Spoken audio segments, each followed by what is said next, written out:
Welcome to the show, everybody. This is episode number 184 of the Iron Coop Fights Movies. This episode is available on iTunes, YouTube, Google Play, and hosted by SoundCloud. I'm Kier, your host. With me on the show today are my co-hosts Emerson. Hey, what's going on? And Everett. Hey, what's up? This week the team reviews Tenet, followed by movie, television, and video game news. If you have not seen the review of the week and would like to avoid spoilers, check the show notes for the timestamp so you can still hear our news sections. So we were going to watch Forrest Gump, but then we realized Tenet was coming out. Next week is Wonder Woman. And then the week after that is our awards show. So actually, we're going to be off of Forrest Gump and the Tom Hanks thing for like 3 weeks. All right, on to our review of the week. A secret agent embarks on a dangerous, time-bending mission to prevent the start of World War III. Oh, and I forgot to mention, we'll do all the Disney announcements at the end. I'm going to explain our rating system. On this show, we give the titles that we have watched a rating of win, draw, or loss. A win is a title that we would highly recommend, while a draw is a title we didn't love but recognize others may appreciate. A loss means we do not recommend the title. All right, Emerson, you want to go first? Yeah, I'm down. So I'm going to give this movie a win. I think it achieved a lot in terms of spectacle. It was entertaining. I was curious where it was going to go. I enjoyed the experience, and I would recommend other people to go see it. That being said, if I'm going to compare this to some of his other stuff, I don't necessarily think... Inception, for example, was better than this. So I don't think this is like his best movie, like he keeps building on it, but I do think it was solid, and I enjoyed it. It had good set pieces, an interesting premise, and once again, he's trying to introduce something that, a lot of movies don't really see. So it's going to be a win for me. And yeah. Everett? I'm gonna give it a draw. So let me make this clear. I'm gonna give it a draw. Christopher Nolan is a great director. That goes without being said. So when you watch a movie that he makes, it's pretty much guaranteed to look great and to have great spectacle, like Emerson said. And that's true. He pulls a lot of great tricks with cinematography in this that I think are phenomenal. And I'd love to bring up a few of those scenes as we get into spoilers, but the main problem for me is the plot was really kind of hard to follow at sometimes. Oh, come on. And I kind of understood it at the end. I got the basic overarching structure of what was going on.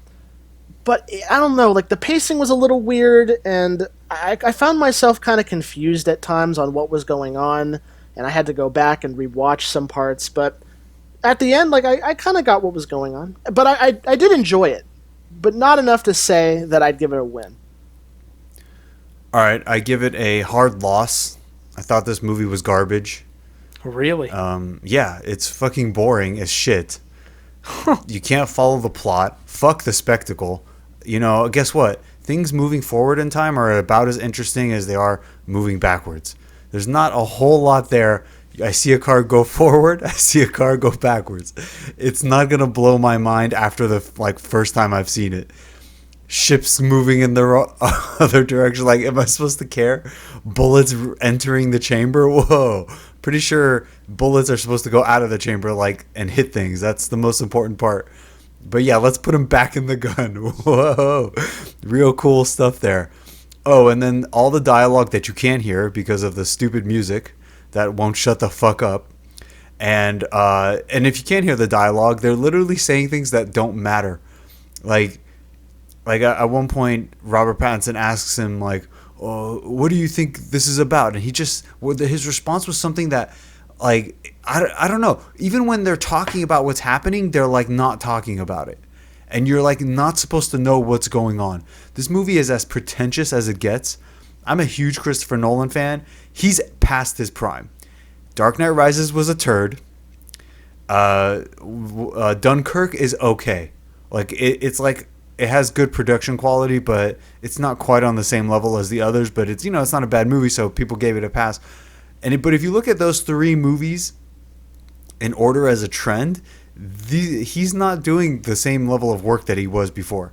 Interstellar's not even one of my favorite movies, but that's a fantastic movie. Inception is a killer. Dark Knight, even if now it hasn't aged quite as well, at the time it was fucking groundbreaking. Batman Begins is amazing. Before that he had Memento, he had Insomnia. and The Prestige. Like, it just hit after hit after hit. I don't even know if there's been a director that has nailed so many. And then you watch this movie, and it's like nobody, he hit that level where, like, and he's probably been there a while, where no one will tell him that he has a bad idea. Really? You're going to name your character the protagonist? How pretentious are you? I was gonna talk about that. Fuck this movie. Oh, yeah, no. He's mysterious. Yeah. No, you can't know his name. Why can't they know his name? Is it because someone will immediately say, "Hey, I recall that name from the future," or some shit like that. And it would like blow the whole thing up instantly? Is that why he doesn't have a fucking name? You're going to call him the protagonist? Get over yourself. At some point, I'm like wondering, does he have stock in those weird ass sailboats? Because what the fuck are they doing? What is this movie? Like, what is going on? And I'll just say one more thing. The test for me has been, if it holds my attention, it's usually pretty good. And what I found is, like, when things don't hold my attention, it's not because it's me, because I'm tired, because I'm not paying attention. It's because they're bad. And this movie, at this point, I was definitely wishing I was watching Mandalorian. I'm not kidding. Wow. I was like, I was literally like, I checked the clock, 30 minutes had gone by. I'm like, you could tell the story is going nowhere and you can't even keep track of it. And there's still 2 more hours. 2 more hours. And then there's just so much more. So what were you going to say, Emerson? Well, I was just going to say, like, spoilers. Yeah, so the protagonist thing, I 100% agree with you, and I do agree that the time change going back and forth did overstay its welcome. But for me, what I found was cool. Wait, what time change? Like the time travel essentially, and the like warping of time forward and back. But the movie's they don't even, they're like weirdly okay with it. Yeah, that's what I was going to talk about. So I think he tried to copy Inception's thing, where he introduces an idea that's kind of, let's be real, Inception's idea on the surface is insane. Like, if someone came in, they were like, I'm going to go into your dream and, like, plant night. Like, it's like, okay, whatever. But he gets away with it in Inception because the characters believe it. So the world believes it. And I think that's what he was going for here. But I do agree, it was too quick. But what I found interesting is I really liked how they were interacting with multiple versions of themselves simultaneously throughout the movie. Like, the reveal that, the main characters, He had fought himself and almost killed himself. How does he not know he's fucking fighting himself? Well, the gas mask. Although it's a little annoying because in the first fight, the gas mask, like, you can't see anything. But in the second fight, you can clearly see him through the holes of the gas mask. Yeah. Which kind of defeats the purpose. It's stupid. Which is why they should have kept the glossy one where you can't see who it is. I don't even remember why he was fighting him. I mean, I don't even know. I'm not sure that I ever knew. So they got there and they were exploring. They found the turnstile, and they were just seeing what the turnstile was. And then someone came out. It was him coming out. The reason he had to go back in the turnstile. Why were they even there? They were there because they wanted to get into the room at the center of the Freeport, which they knew he had. Because they heal that woman or whatever. Someone get your phone. It's fucking me. Jesus, I told him not to call me too. Why were they trying to crash a plane into a building just so that they could? Because they needed to get everybody out by detonating the fire alarm system. And the reason they were crashing the plane, the building, the reason they were there in the first place is after he had been told to investigate. What the hell was the bad guy's name? Zukov. I think his name was the villain. Yeah, when he was trying to investigate the Russian dude, he realized he went there quite a lot, and he looked over the schematics, and he realized there was something in the center of it. So he thought that might be where the turnstile was, and he was right. And then he finds the turnstile. By the way. Yeah, Sator. And then he finds the turnstile, and the reason he's coming out of it is because after he got inverted in Oslo, he now needs to, like, reassert himself with the correct flow of time. So he goes back to the airport. And then he emerges from the turnstile, so he's no longer inverted. What the fuck? I don't even know. That makes sense. Yeah, I didn't even know that was even going on. I hate this movie. I think this movie is garbage. A waste of 2.5 hours. Somebody really do. Remind me. So when was the first time we saw that trailer? Remember when we saw, like, the first 10 minutes of this movie as, like, a special look when we were in the theater? When was that? I don't think I saw it. I think I was. Key, I think I was with you. It was like I saw at least it over a at some year point. ago. Yeah.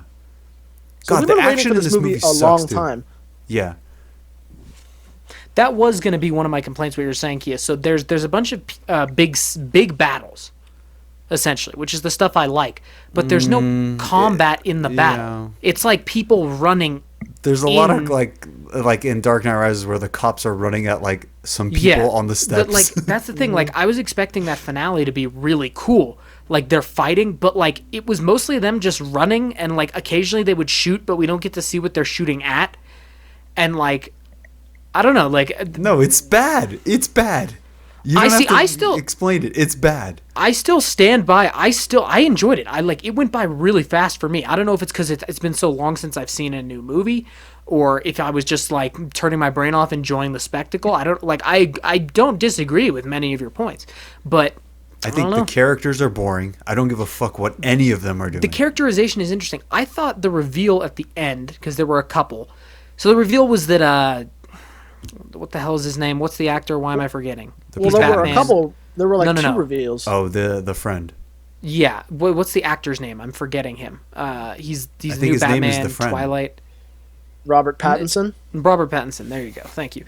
So Robert Pattinson, like the reveal is that he's dead at the end of it. Basically, that's like supposed to be the like big like moment. What? He was dead? Yeah, he's gonna go wasn't die. He the one that saved him at the beginning too? He's the one who unlocks the door in the final sequence and then gets shot by the bodyguard. Dude, why is he calling me back again? I don't remember. I got to be honest. I stopped caring at a certain point. So yeah, well, so basically at the end. Okay, 1 second. I have to take this call. Can you just? I don't know why they're. I think what Emerson's trying to say is those two characters throughout this movie are on two separate ends of a timeline. Robert Pattinson has known him for years, and is at the end when he dies. Whereas the protagonist is at the beginning. When you say he's known him for years, are you saying that he's known him in the future, moving backwards? Well, that's the other reveal, is the protagonist is revealed to have founded Tenet. And what Robert Pattinson was trying to tell him is that in the future, he is the one that recruits him, and they go on all these like unnamed off-screen adventures until this point in time, where Robert Pattinson goes back and starts messing with him in the present. So for him, they explained it. He's known him for years. So in the future, they were doing stuff together for years. Okay, yes. I'm here. Then Robert Pattinson starts traveling backwards in time to find him again. There's a lot of like real time travel. The movie just doesn't show it to you. Like when the bad guy goes back, this is one of the plot holes. When the bad guy goes back in time to end his life at the exact moment where he last felt happy, and then his wife's there, but he knows his wife's not there because he had already lived it. But the one thing I was trying to say before just hear me, listen for a second. So the ending, he is dying from pancreatic cancer. So he is going to end the world. So what he does is when he dies, the world ends. So basically he goes back. He goes back to the happiest like moment in his life. But this means he's going back in time. He's already been there, and he knows his wife is not there with him. This time when he goes back, his wife is there, and he doesn't put two and two together that, she shouldn't be here. It doesn't make sense. Because he's already been there, he's already lived through the moment, his wife wasn't there. So why doesn't he put that together? I don't know. That's my point. God. That's a plot hole, is what I'm saying. Doesn't she also like completely break the plan? Like she kills him before they get the thing. That should have just ended all existence. No, because they'd already taken the thing out. It was weird for the movie to establish that as a rule and then break it. But I thought the reveal was going to be that Neil's character was going to be her son. The movie seemed to set that up. Yeah, the movie seemed to set that up, and then like. Are you sure he's not? I'm pretty sure because I was pretty sure the ending would be she has to die because she knows, but then he is gonna basically train the son, and the son's gonna go up and be it. But I mean, that would be cool, but they settled for the other two things that they did. You know what's kind of strange about this movie? Which were Robert Pattinson was the guy who saved him and died at the end, and the whole end of the one timeline, beginning of another, and then the protagonist is really the mastermind behind it all, which is sort of dumb. I don't care for either of those things. The most interesting parts of the movie were when the scientist is explaining the time travel, because I am also curious, and she literally says, "Don't try to understand it." And then the movie proceeds to just do like a bunch of shit that doesn't make sense to me at all. Like, how are they controlling things that move back in time, and like on what level, and what is required to change something? Like, it's literally just like, don't worry about it. Don't worry about that part. And it's like, okay, I'll give you license to do that however you want. But then they refuse to explain anything else to you. So the whole time it's just them like doing things that you're like trying to keep up with the entire movie. It's not fun, and it's not interesting at that point. Then the other interesting part was when Robert Pattinson is telling him at the end, like, this is the beginning or whatever he said. And I was like, yeah, that's an interesting concept. I'd like to see a movie about that. Not whatever the fuck this was, like we're going to steal a painting or whatever the hell they were doing. I really don't know what they were doing the whole movie. What the fuck? We're going to try to stop the world from ending. There's nothing world ending about it. Well, there was. It's just I assume you stopped paying attention by the time they explained it. But what was world ending? Stuff that happened in the future? It was that... So, okay, they were going to invert the past, which erases the past. It was going to destroy everything. Like the world as it was in the present day that we're watching the movie was going to go away. How? So basically they knew how to invert individual objects, like bullets, people, tanks. Okay. And then they explained that the problem is it doesn't really matter because the flow of time is working against you when you're inverted. However, what happened is that a scientist in the future figured out a way to change the equation to invert everything, not just like the people. And the problem when you have total inversion is that it doesn't make sense. It's not sustainable, so it just destroys everything. So what the scientists did is they sent back the It doesn't make sense in any way. Like a bullet traveling backwards through time. Yeah, just feel it. That doesn't make any fucking sense.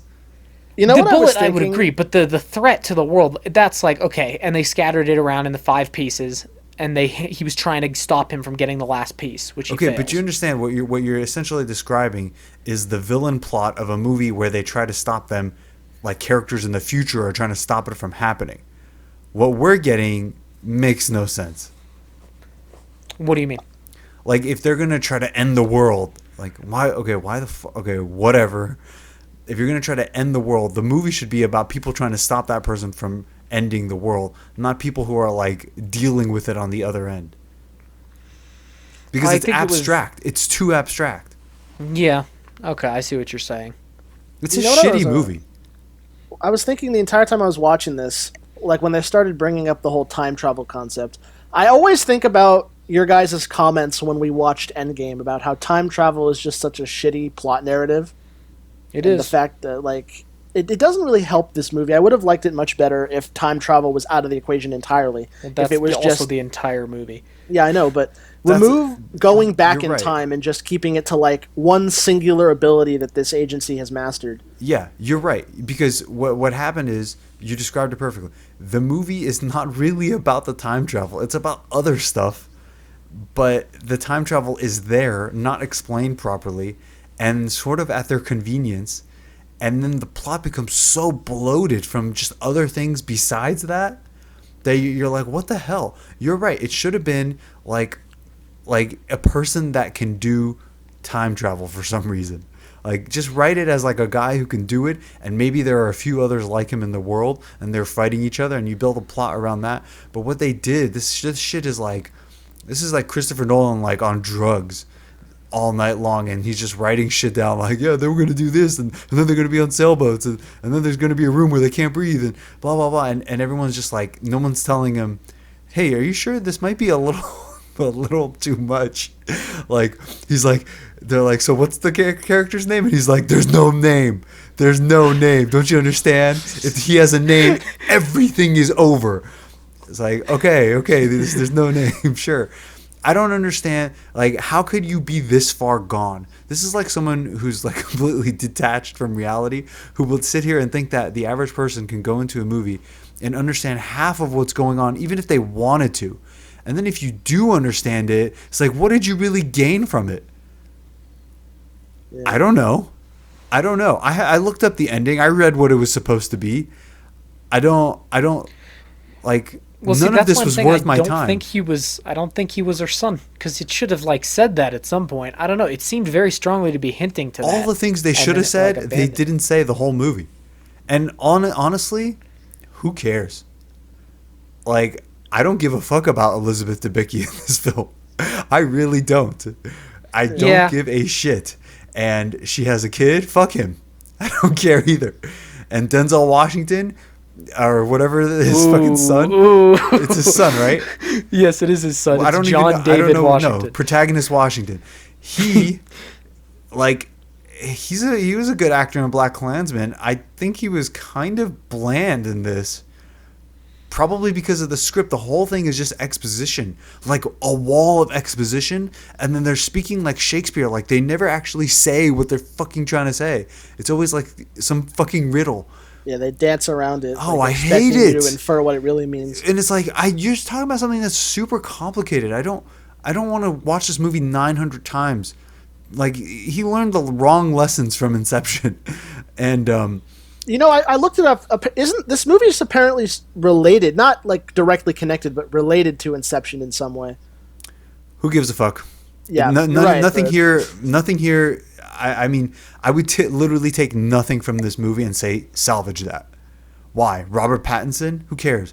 John David Washington? Like I said, he was so bland. Robert Pattinson was probably the best character, and he was like the sidekick, and like, what did he do the whole time, really? Yeah, he was better than he ran around pretending he didn't know what the hell was going on, and then at the end of the movie he revealed, I'm part of Tenet too. Yeah, he knows the whole thing. And then like Aaron Taylor Johnson at the end of the movie, like doesn't he also say that the protagonist hired him? He was a weird. That's who that guy was? Yeah, he was a weird addition. Of course he was a weird addition, because no one told Nolan, like, hey, this doesn't make sense. By the way, wouldn't he know that that's the guy that hired him, like, right there? Standing right there? Oh, my God.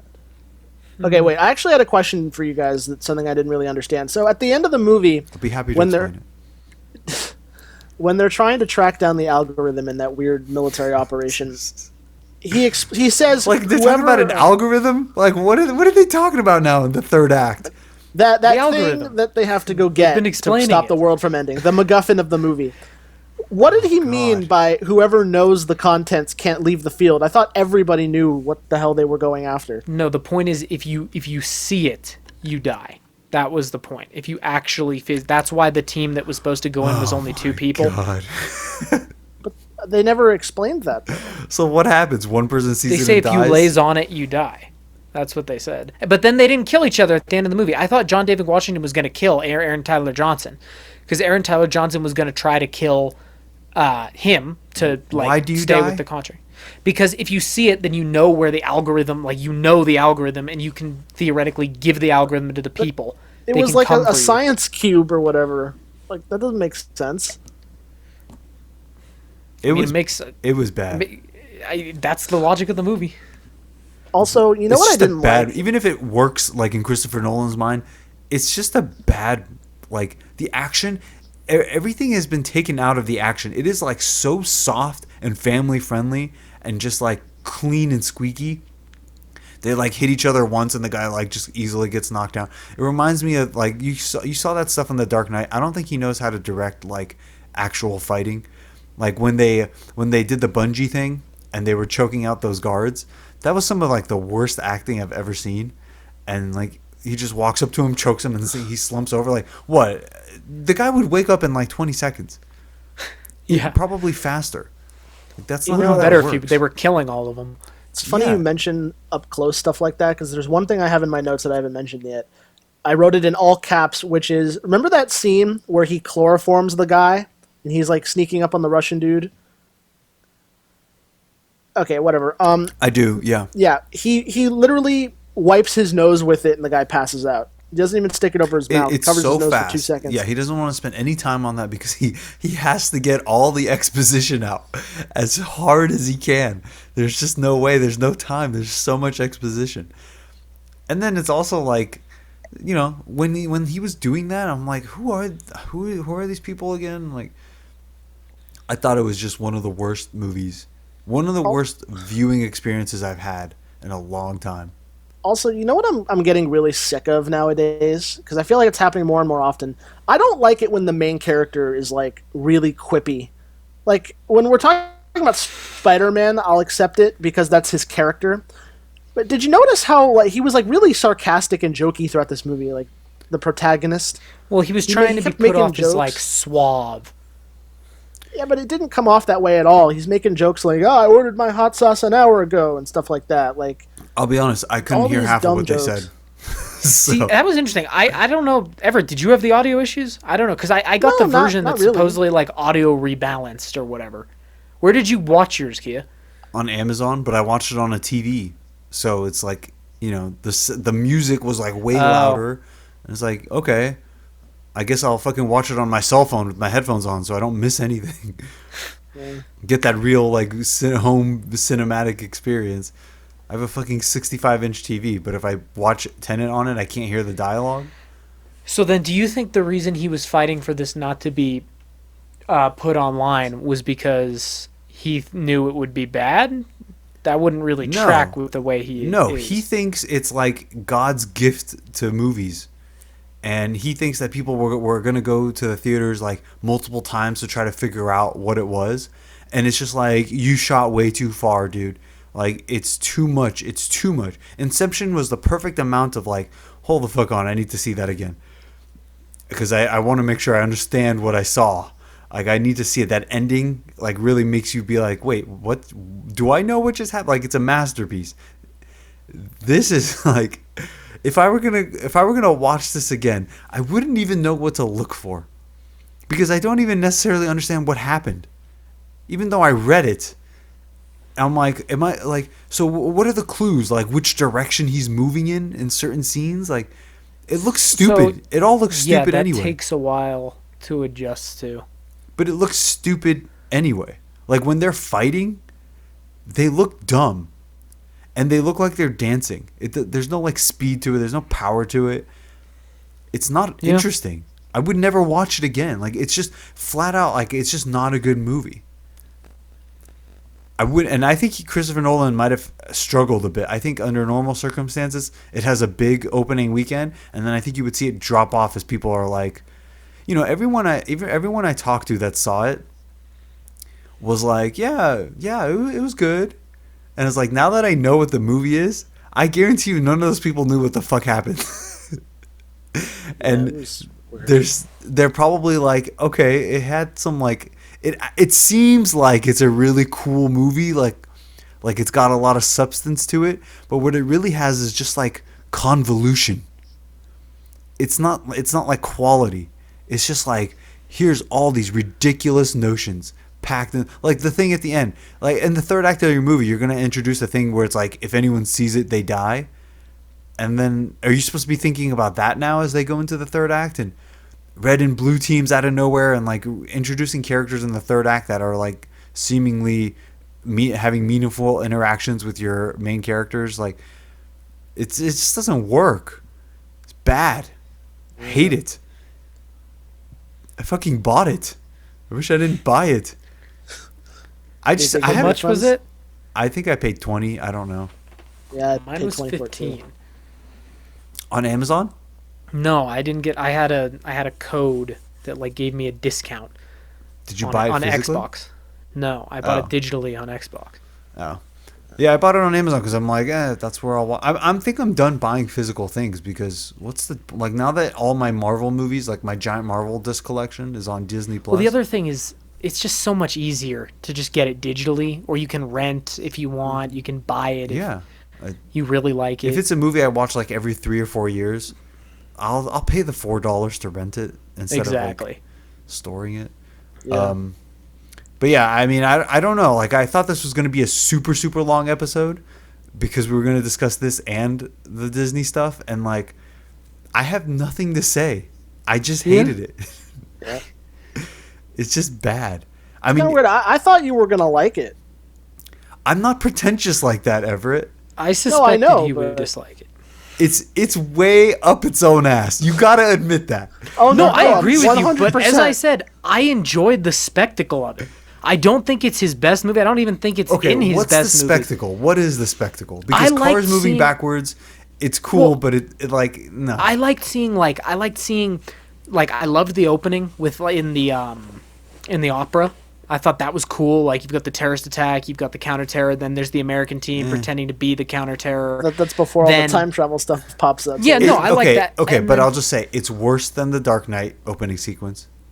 Yeah, I'd agree. Well, It's The Dark worse Knight's a than better movie. It's worse than Inception opening sequence. Yeah, because those movies aren't just spectacle. so this is for me- like It was just like I just sat down, turned my brain off, and enjoyed it, which is not the thing you want to say when you are watching a Christopher Nolan movie. I mean, But that's was what I just tried like, to oh. do. I tried, but like this plot was too. How do you shut your brain off for this movie? The plot is like ridiculous. I don't know. I just sat down. I was like, okay, and I just like watched it. I don't know. Maybe it's because I haven't seen like a blockbuster in so long. Maybe it's because I really don't know. I just said because nothing you've said is wrong. I was just like, eh. I think And I it just might have watched been it. that you were a little more optimistic about the movie. Where as soon as I saw like that opening sequence, I kind of knew. I was like, How? uh-oh, this is because Christopher Nolan has like a cadence to his script where like it'll be action and then they'll stop and turn and like say something to each other that doesn't quite tell you everything that's going on, and you could just tell by how hard he laid into that that style. That's true. You learned nothing there. From the beginning of the story, you're like, he just did a really elaborate sequence, just like The Dark Knight Rises with Bane, that was like honestly kind of like, remember how many plot holes were in that? Like, wouldn't they know it's not Dr. Pavel's body? Like shit like that. And I'm like, okay, this is that cranked to 11. He like, and he didn't tell me anything. So am I in for another 2 hours of this guy doing this the whole time? I'm gonna be honest. I was just watching it and I was like, "Oh, cool! They're like fighting. There's like a terrorist attack." And oh no, it's not a terrorist. I literally just like shut down and was like, "All right." That was it. Like right then when it's Yeah. like it's a terrorist attack, and then you see that they're actually doing something else, but it won't tell you. Right then, I'm like, yeah, I see what this movie's gonna be, and then so what do you do? So at that point, I'm kind of on the ropes. You need to pull me back in. But what does the movie do? It just sort of takes its sweet ass time with all this ridiculous exposition and like, it's just, Inception. I mean, if we rewatch Inception at some point, we didn't already watch it, did we? No. Yeah. At some Yeah, point, we did Inception. Did Or we? Maybe. No, we did Interstellar, I think. I don't think we did either one. We've never done Inception. I've never seen Inception. Yeah. What? Yeah. Yep, I've No, never I seen knew Inception. that. Yeah. We haven't What done the it. fuck? I remember him saying that. We should do that. At some point, yeah. I mean, we have we're booked up. Yeah, for like next month. in the future, but like that's something we But should like look if you into. when we rewatch Inception, you're gonna see that the pacing is much tighter. Inception is a masterpiece. Like, Yeah. I I know people that don't like it, but because I it's too would- confusing. I don't think because it's too confusing. I think they just don't think that the whole like dream thing is interesting. And if you don't like that, then yeah, you're pretty much out. This one has a much higher wall to climb over in order to engage with the film on a personal level. Which, if you remember Inception, like I won't spoil too much, but there's a whole thing with his wife. I mean, there's some real personal stuff there, and then at the end, it's all personal. Whereas this one, it's like, yeah, you're the founder. You know what this movie Yeah, feels and- like to me? You should have killed her at the end. Kian, I don't know when's the last time you watched Entourage, or Emerson, I don't know if you've ever seen it. I've Or watched in any Entourage. movie, really. Like, you know how sometimes in movies... Okay. you know how sometimes in movies and television shows, I only bring up Entourage because it's about movie and television, but you know how they'll like come up with some like really shitty plot to a movie that like the main characters go see like in like the B plot or something, and they're always like really over the top. I feel like this is the kind of movie that would be like in that spot. Does that make sense? Because you know how Well, like in Entourage, like sort of, they yeah. make Aquaman over the top and like all that kind of stuff. I know like, what you're saying. The thing is, like with Christopher Nolan, this is like the fourth time he's done time manipulation, and you could argue that like most of those attempts were fantastic. So it's not like he's just looking for the next zany idea. He clearly has a thing that he's locked onto. He just like somebody needs to put him in check. He went way up his own ass on this one. And it just, all it does is like prove to me, like this whole week, maybe it was the last 2 weeks, I have nothing to look forward to in terms of entertainment or media. There's nothing I look forward to right now. I got nothing. You're not excited for Wonder Woman? I'm not. No. No, I've heard it's very bad. And it's not like, I don't want to sound like. Well, what about Zack Snyder's Justice League? I have high hopes for I that, don't have high expectations for anything. At the end of the day, the amount of times we go into movies and we're like genuinely blown away by the quality, it's like, I mean, what is it? Civil War? What was that Adam Sandler movie? Uncut Gems. Uncut Gems, like, you know, those like kind of sneak attack ones. And then, you know, Hurt Locker, just like Saving Private Ryan, like movies like that. Mm-hmm. That kind of blow you away. I mean, what are you talking about? I'm 30 years old, so I just named 4. There's Gladiator. So you're not talking about, you're talking about like a few movies in entire decades. And at this point, like, I don't know. Christopher Nolan was one of my main guys. So I think he's lost that. 3 movies in a row that were just kind of underwhelming for me. Yeah. I don't know what else. I think Darren Aronofsky's pretty good. I'm not sure what he did since Black Swan. I think he did some weird ones too. And you know what I've come to realize, and I said this to Emerson last night, but shitty action movies all have one thing in common: is that they always do someone is doing really shitty pull-ups in them. You worked on your delivery of this. Yeah, I know. The delivery is you've seen normal pull-ups. Oh, you've yeah. seen underwater pull-ups. Why Now did get he ready for climb? temporal reversed pull-ups. Oh God, yeah. Just to go back, Darren Aronofsky. Yeah, he had 2 bad movies since Black Swan, but before that he did The Wrestler. So anyway, yeah, I don't know. I don't really have a whole lot else to say about it. I just think that like Elizabeth Debicki's character was basically every other word out of her mouth was son, and I'm not even sure what stake she had in it other than I don't want my child to die. It's like, okay, I guess I can relate to that on a primal level.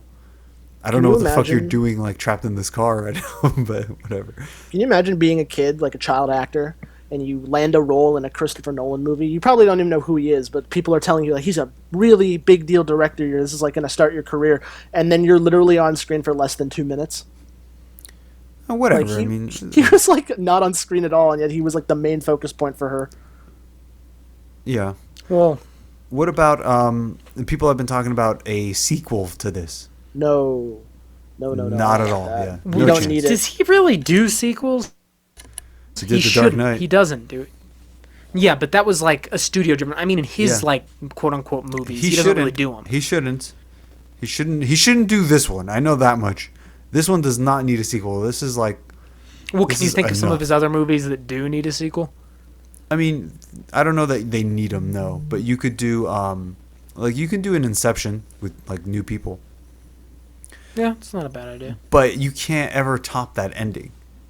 Yeah. No pun intended. So, like, I would, if I were him, I'd be like, no way.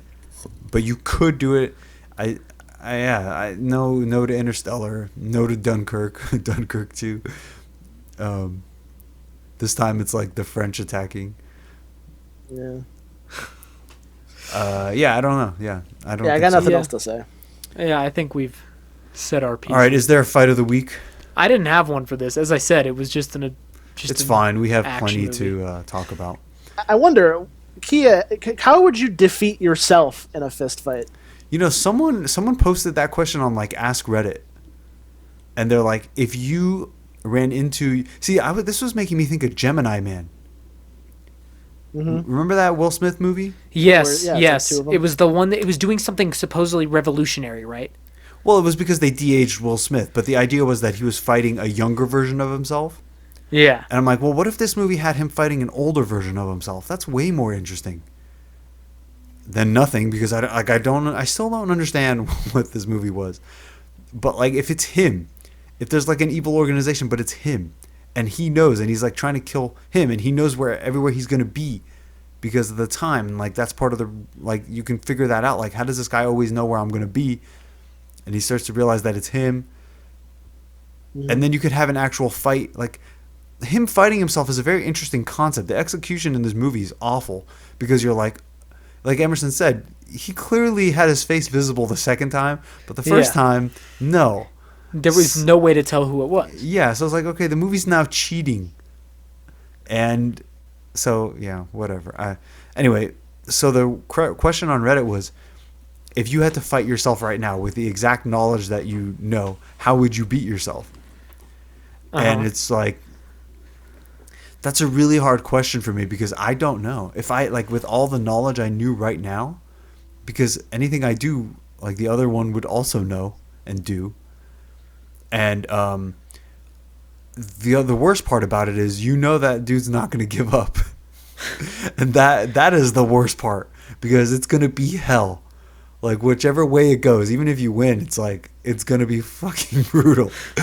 And I'm trying to think, like, I know the ways to beat me are either with, like, really superior jiu-jitsu or really superior kickboxing. But even the kickboxing, like, if you commit to the kickboxing, you're susceptible to the wrestling. Which I know that, which means the other guy knows that, so he's not gonna do that. And then jiu-jitsu wise, like, I'm just not the greatest jiu-jitsu person. Like, I'm pretty good. I'm just not. I haven't kept up with it. So, like, he's not gonna submit me. I wouldn't submit I don't have the skills to beat me at jiu-jitsu offensively. It's really hard. It's really, really hard. I don't think it's possible. Could you guys? Well, I think it would come down to like an external factor, right? Like, yeah, like if you're in a room but there's stairs on one side, if you could like push them towards the stair, like something like that, right? Because otherwise, if you guys are in a blank room and it's you and you, just like if it was me and me or Everett and Everett, you're the same in every single way. So how the fuck do you? And assuming you have the same thought process, how do you? It has to come down to an external factor or pure blind luck. Now, yeah, in reality, there would be a winner, and it would come down to, like, because I'm not a perfect fighter. So I would make a mistake. So it's just like, which one of us makes the first mistake? Right. And but then the question is, like, do you, and obviously because it's a fight, you can't do like mirror moves because one of you is attacking, one of you is defending. Like, one of you has to respond to the other. But then the question is, who makes the first move? Because if it's both you. I think we'd both be cautious knowing that the other person. Oh, yeah, you can't kick because I'm really good at catching kicks. And then if you end up on your back. And your reach is exactly the same. Your weight advantage is exactly the same. Like, your endurance, it's just like, it would be fucking. If you walked out, you'd basically feel like you were dead. Because it would just be like, you'd have to go to the very edge of the, like you basically can't do anything else, and there has to be luck. And then that's for some people, and I don't mean to put anyone down, but for some people, like, they would quit. At some point, like, they would just quit. And so one version of them would win because the other one What if they both quit at the same time? That for a lot of people, that's not unrealistic. Because, like, just the amount of people I spar, they're not all hardcore fighters. But the amount of people that will, like, quit because they just got tired. Like, come on, dude. Mm-hmm. You can't do that. So, like, yeah. For me, I know that I wouldn't. And that's probably that's why people didn't like, not in practice, but, like, in matches and in competitions, people hated me for that reason. Was that I just never stopped. Like, it was never easy. I never gave you a break. I never, like I was like, oh, he can just have this position because I'm too tired. Like, I never had that. I was always just like, fuck you the whole way. Because part of it is because I knew that I wasn't as good.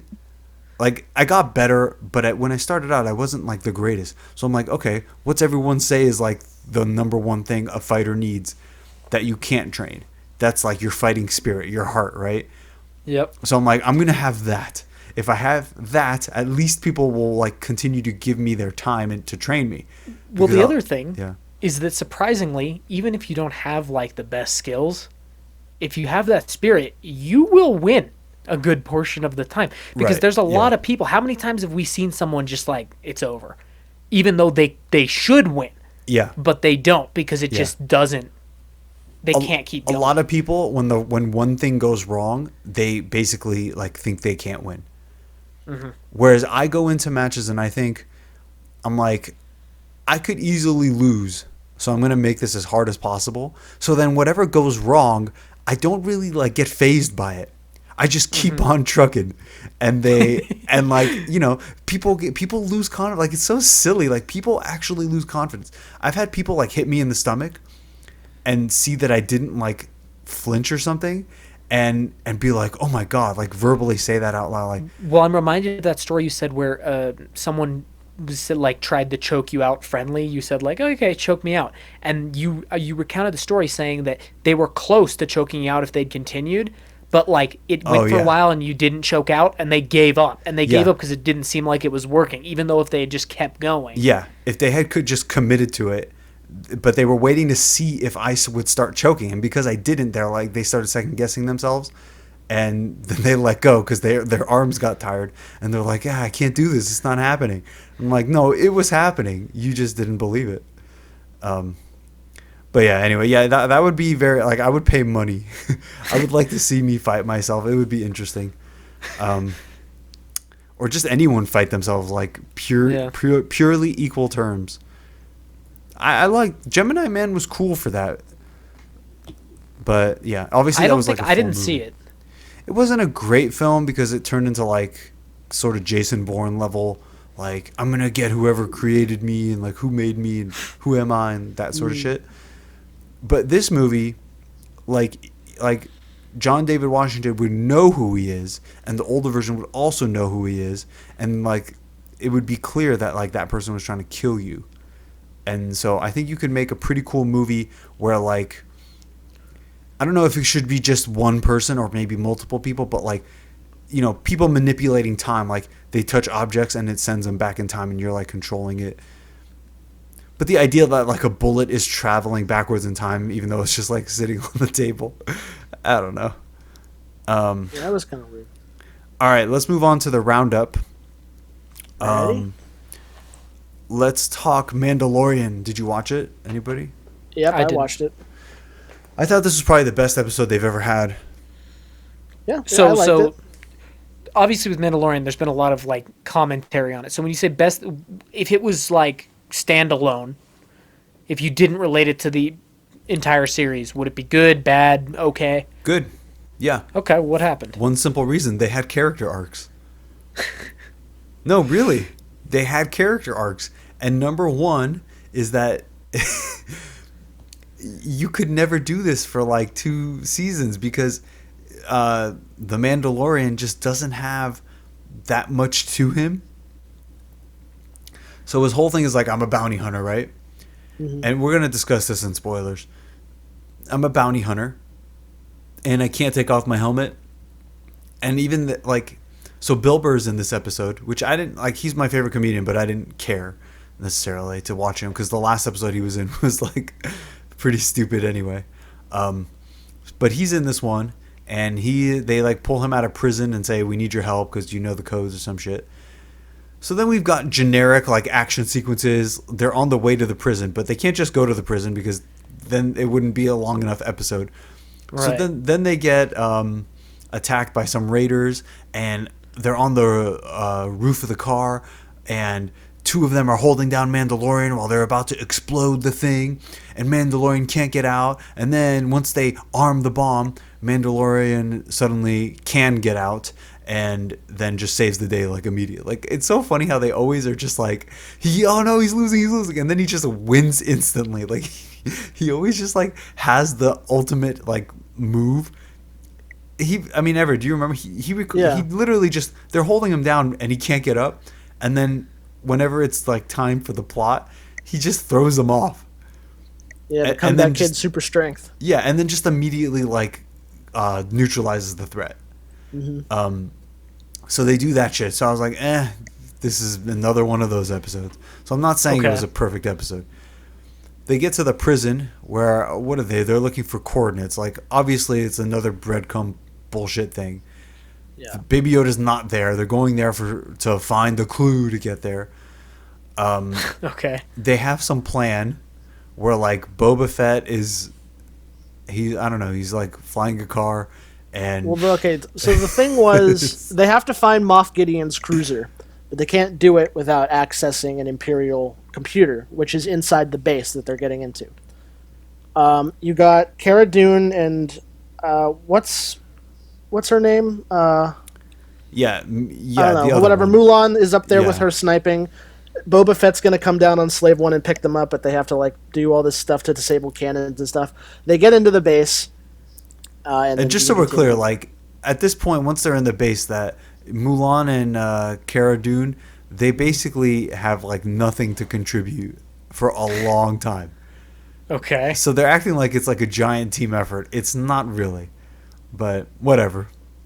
That is to be expected from the show. But all right, so they're in the prison. Go ahead, Everett. They're in the base, and then Oh wait, yeah, the base, yeah, not the prison. yeah. So they get to the base. Their plan is to have Bill Burr go back there, go to the computer, which is in like what is it, like the officers area, like the officers galley or something. I don't know. Yeah, Is it's to like go in their back- cafeteria or something. Yeah, it's in like the cafeteria. It doesn't make sense. But the plan is for Bill Burr to go back I there. should and do point it. out that the base is really like one room. Like that's pretty much all you see. But okay. Yeah. So the plan is for Bill Burr to go back there and to access the computer to get the coordinates.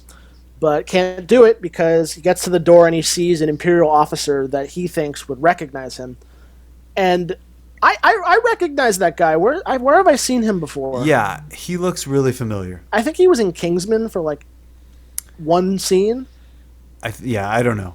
Whatever. So they switch it up. Bill Burr doesn't go in. And instead, the Mandalorian goes in. And Okay, but before you get to that part, yeah. so prior to this, Bill Burr is like asking him, like, "Hey, so what's the deal? Are you not allowed to take off your helmet, or is it that I can't see your face?" Like, even the show doesn't really know like what it is. So then he says to him, and this is where the actual good writing begins. He says, "It just seems like you have these rules and you bend them anytime you want to save the little green kid." And so like your rule, like, he kind of points that out, that he's a little bit of a hypocrite, which is okay. So what this essentially tells you is that they're setting the thesis for the eventual arc that leads to Mandalorian is no longer living to his creed, which is not really going to work because we don't know what his like actual creed, like we don't really know the rules he plays by, right? Yeah. He pretty much can kill everything, but so can everyone else. Like, you know, it's like the Wild West, and he can't take off his helmet. Is there anything else? I mean, not really. Yeah, so okay. So what the arc is hinting towards is that he eventually will abandon all of his Mandalorian creed things. So they get to the part Jin has to remove his helmet for some reason. And He has to scan his face to access the computer. yeah. So why is his face in the database? I don't know, honestly. They never really explained Like, that. how I is thought a that was the face whole scan- reason they needed Bill Burr, was because he's in the database. Yeah, like how is Jin's face gonna unlock the coordinates of the cruiser? Yeah, I don't know. Yeah, so whatever. So anyway, he has to take off his helmet, and Bill Burr's like, "Yeah, listen, I won't tell anybody." So he takes off his helmet, and that kind of is like, "Yeah, okay, here we go. You made your thesis, now you're proving it." Every time it's about saving Yoda, baby Yoda, he does break his creed. Good. So he has to do that, and then after that happens, the officer like sort of picks him out and is like, "Hey, what the hell are you doing over there?" And they start talking, and then they want to congratulate them for defeating those raiders earlier in the episode. So they like have a seat, and Bill Burr is like now joined them, and they're just trying to like talk their way out of it.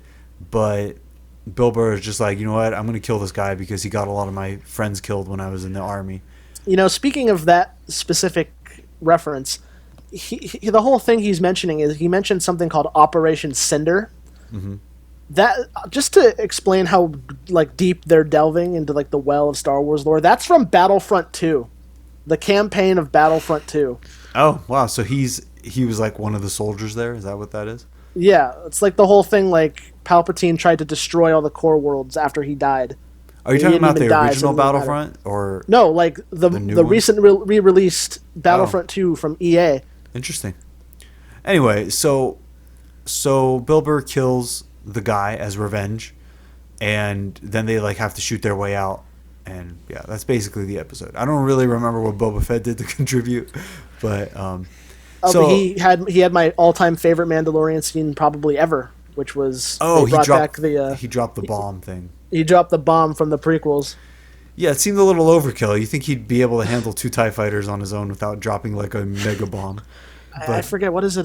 Seismic mines, I think they're called. Yeah, seismic grenades. Yeah, whatever. I don't think he needed whatever, but it's cool. That's fan service. I'm okay with.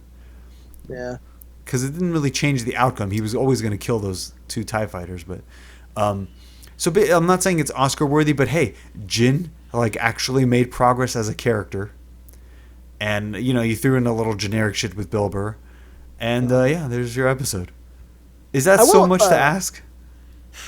I will say though, I really don't like the way Boba Fett looks. He looks like he's wearing airsoft armor. No, he looks stupid. I mean, he always did kind of look like a little homemade, but yeah. I liked the worn armor look though. Like his design looks okay if it had that worn look, but the repaint just looks so awful. It's wrong that Boba Fett is even here because you're not supposed to see that much of him. Like that's a fundamental thing with Boba Fett is like less is more. And now that he's here and he's like having regular casual dialogue and he's like the driver. What is that? He's just the driver. I mean, I understand why he can't go into the base because all the clones have his face and whatever, but yeah, anyway. So my only problem with this is like where do you go from here? So Jin has basically... Are they going to hit the same arc over and over again? Well, I kind of wonder if they're going to end this season on a cliffhanger, because the next one's the last one. There's episode? only 3 seasons? Well, I don't know. But I think. Yeah, episode. Sorry, if this is the next little... There should not be more than 3. I mean, it should end now, but they obviously haven't written it for that. This is the last episode of the season, so... It should end for 3 seasons at this point. Do you think they will? I don't know. But there's going to be a whole bunch of other Star Wars shit, so. All right, moving on. I watched The Queen, which is about, Queen Elizabeth. It's Helen Mirren, and it's around Princess Diana's death, and so I like that movie. I give it a win. I watched The Iron Lady, which is about Margaret Thatcher, played by Meryl Streep. Okay. It's also on Netflix. This one's a little weird. She's like retired and having conversations with her dead husband, and then like they're flashing back to her career. Yeah. And it's not bad. It's just weird. Like it's jarring. Yeah, I give it a draw. I liked it, but it's not for everybody. I don't know why that set me off. She's having conversations with her dead husband. They're like funny, Yeah, I liked The Iron Lady decently. I like that it kind of addresses the Falklands conflict. Yeah. I watched another movie on Netflix called Big Miracle. Has anyone seen this? No. I don't think I've even heard of it. I found this very disappointing. So it's clearly one of those awful Netflix movies that they somehow finance. Uh-huh. It's about Operation Breakthrough. Anyone know what Operation Breakthrough is? Why do I get familiarity like from playing Battlefield from you or with you for that? No, it's not is a it war. World War II? It's not a war. I'm sure there's been other Operation Breakthrough was a U.S.-Soviet effort to free 3 gray whales from pack ice in the Beaufort Sea near Point Barrow in the U.S. state of Alaska in 1988. Oh, wow, I was way off. The whales' plight generated media attention that led to the collaboration of multiple governments and organizations to free them. The youngest whale died during the effort, and it is unknown if the 2 remaining whales ultimately survived. So basically, it's Drew Barrymore as like an environmental activist, which is like, all right, her career is kind of over anyway. She's basically like one of those crazy people. Like she crashes a board meeting for like the big corporate company and calls them murderers, whatever. Then in Alaska, John Krasinski is like a news reporter. And he like breaks the story of the whales in the ice, and And I'm like, I just got to say this. This is way below John Krasinski. Like, his star is rising right now after what's that other one? The monster movie? A Quiet Place. Quiet Place. Like, after that, all the rumors of Fantastic Four. Like, this is a big step down. This is a bad career move. And it's awful. Like, the movie, the dialogue is awful. It's as cheesy as can be. Anyway, long story short, they're trying to make it like, what a great thing, because like it is kind of a miracle the way everyone came together to save the whales, even though it wasn't really cost effective at all and whatever. So there's like a lot of like interesting things happening and like a lot of close calls to save the whales. Ultimately, as you guys read, the baby whale dies, and the movie like acts like the other two swam away, like surviving. But I gotta read. After the path was cut, observers could find no sign of the whales, and the operation was declared a success. However, the remaining 2 whales were reportedly in very poor health at the time of the rescue, and because radio tags were never attached, it is unknown if the animals survived. The rescue effort cost $1 million and was criticized by scientists. So they could have just sunk to the bottom of the ocean, and they're like, "Yay, we saved them." So the movie acts like you saved them, but like in reality, like nobody knows. Wow. So I just thought it was like the movie's like more fun to make fun of than it is to watch. I'll just say that. And I only watched it because like I just needed some background noise. But yeah, I really brought it up to say I was really disappointed that John Krasinski was in it. Okay. And then now, since I watched Queen's Gambit, Netflix is like recommending all this chess shit to me. So I watched Searching for Bobby Fischer. Have you guys seen that? No. I thought maybe I'd seen it as a kid, but I don't think I did. Basically, it's about this kid, Jake, whatever, and he, you guys know who Bobby Fischer is? Yes. Remind me, I don't. He was like a genius chess player who at one point like disappeared and then came back and then disappeared again, and like they kind of don't know what. I think they found him in Alaska or something like that. We just lost Emerson. I think they found him in Alaska. Are you still there, Everett? No. Not here. You're back. Yeah, I didn't hear anything you said. Oh, okay. Yeah, Emerson, we dropped Emerson. Why does this happen now? Last thing I heard was he disappeared, then reappeared, then disappeared again. Yeah, so like he popped up in one of like some cold area, and then he died from some physical ailment. But basically, Bobby Fischer was a genius. So they're trying to find the next Bobby Fischer, and they think it's this kid Jake. So the movie's about chess, but I liked it because it's also about, you got a child prodigy. How hard do you push him? You know what I mean? Mm-hmm. So there's a lot of that. We might have lost Emerson, but so there's just a lot of like this. At one point the dad is doing the absolute wrong thing after the kid loses, and he's like, "How could this happen? How could this happen? Did you practice enough?" It's blah blah blah, and it's like you can't treat losses like that. You can't treat a loss as like the worst thing that could ever happen, because losses will happen.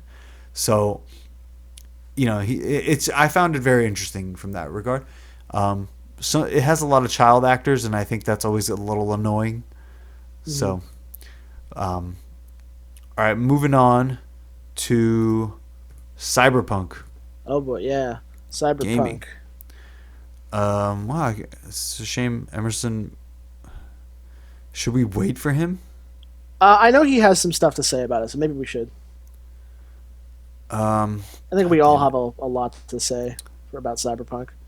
It always screws up my timestamps. All right, let's pause the episode for a second. All right, we're back. We're going to talk about gaming. Cyberpunk 2077. Hey, all right. I refunded it. Could not I be have happier. followed your lead and refunded it as well. Why? You liked it more than I did. I did, but let me explain.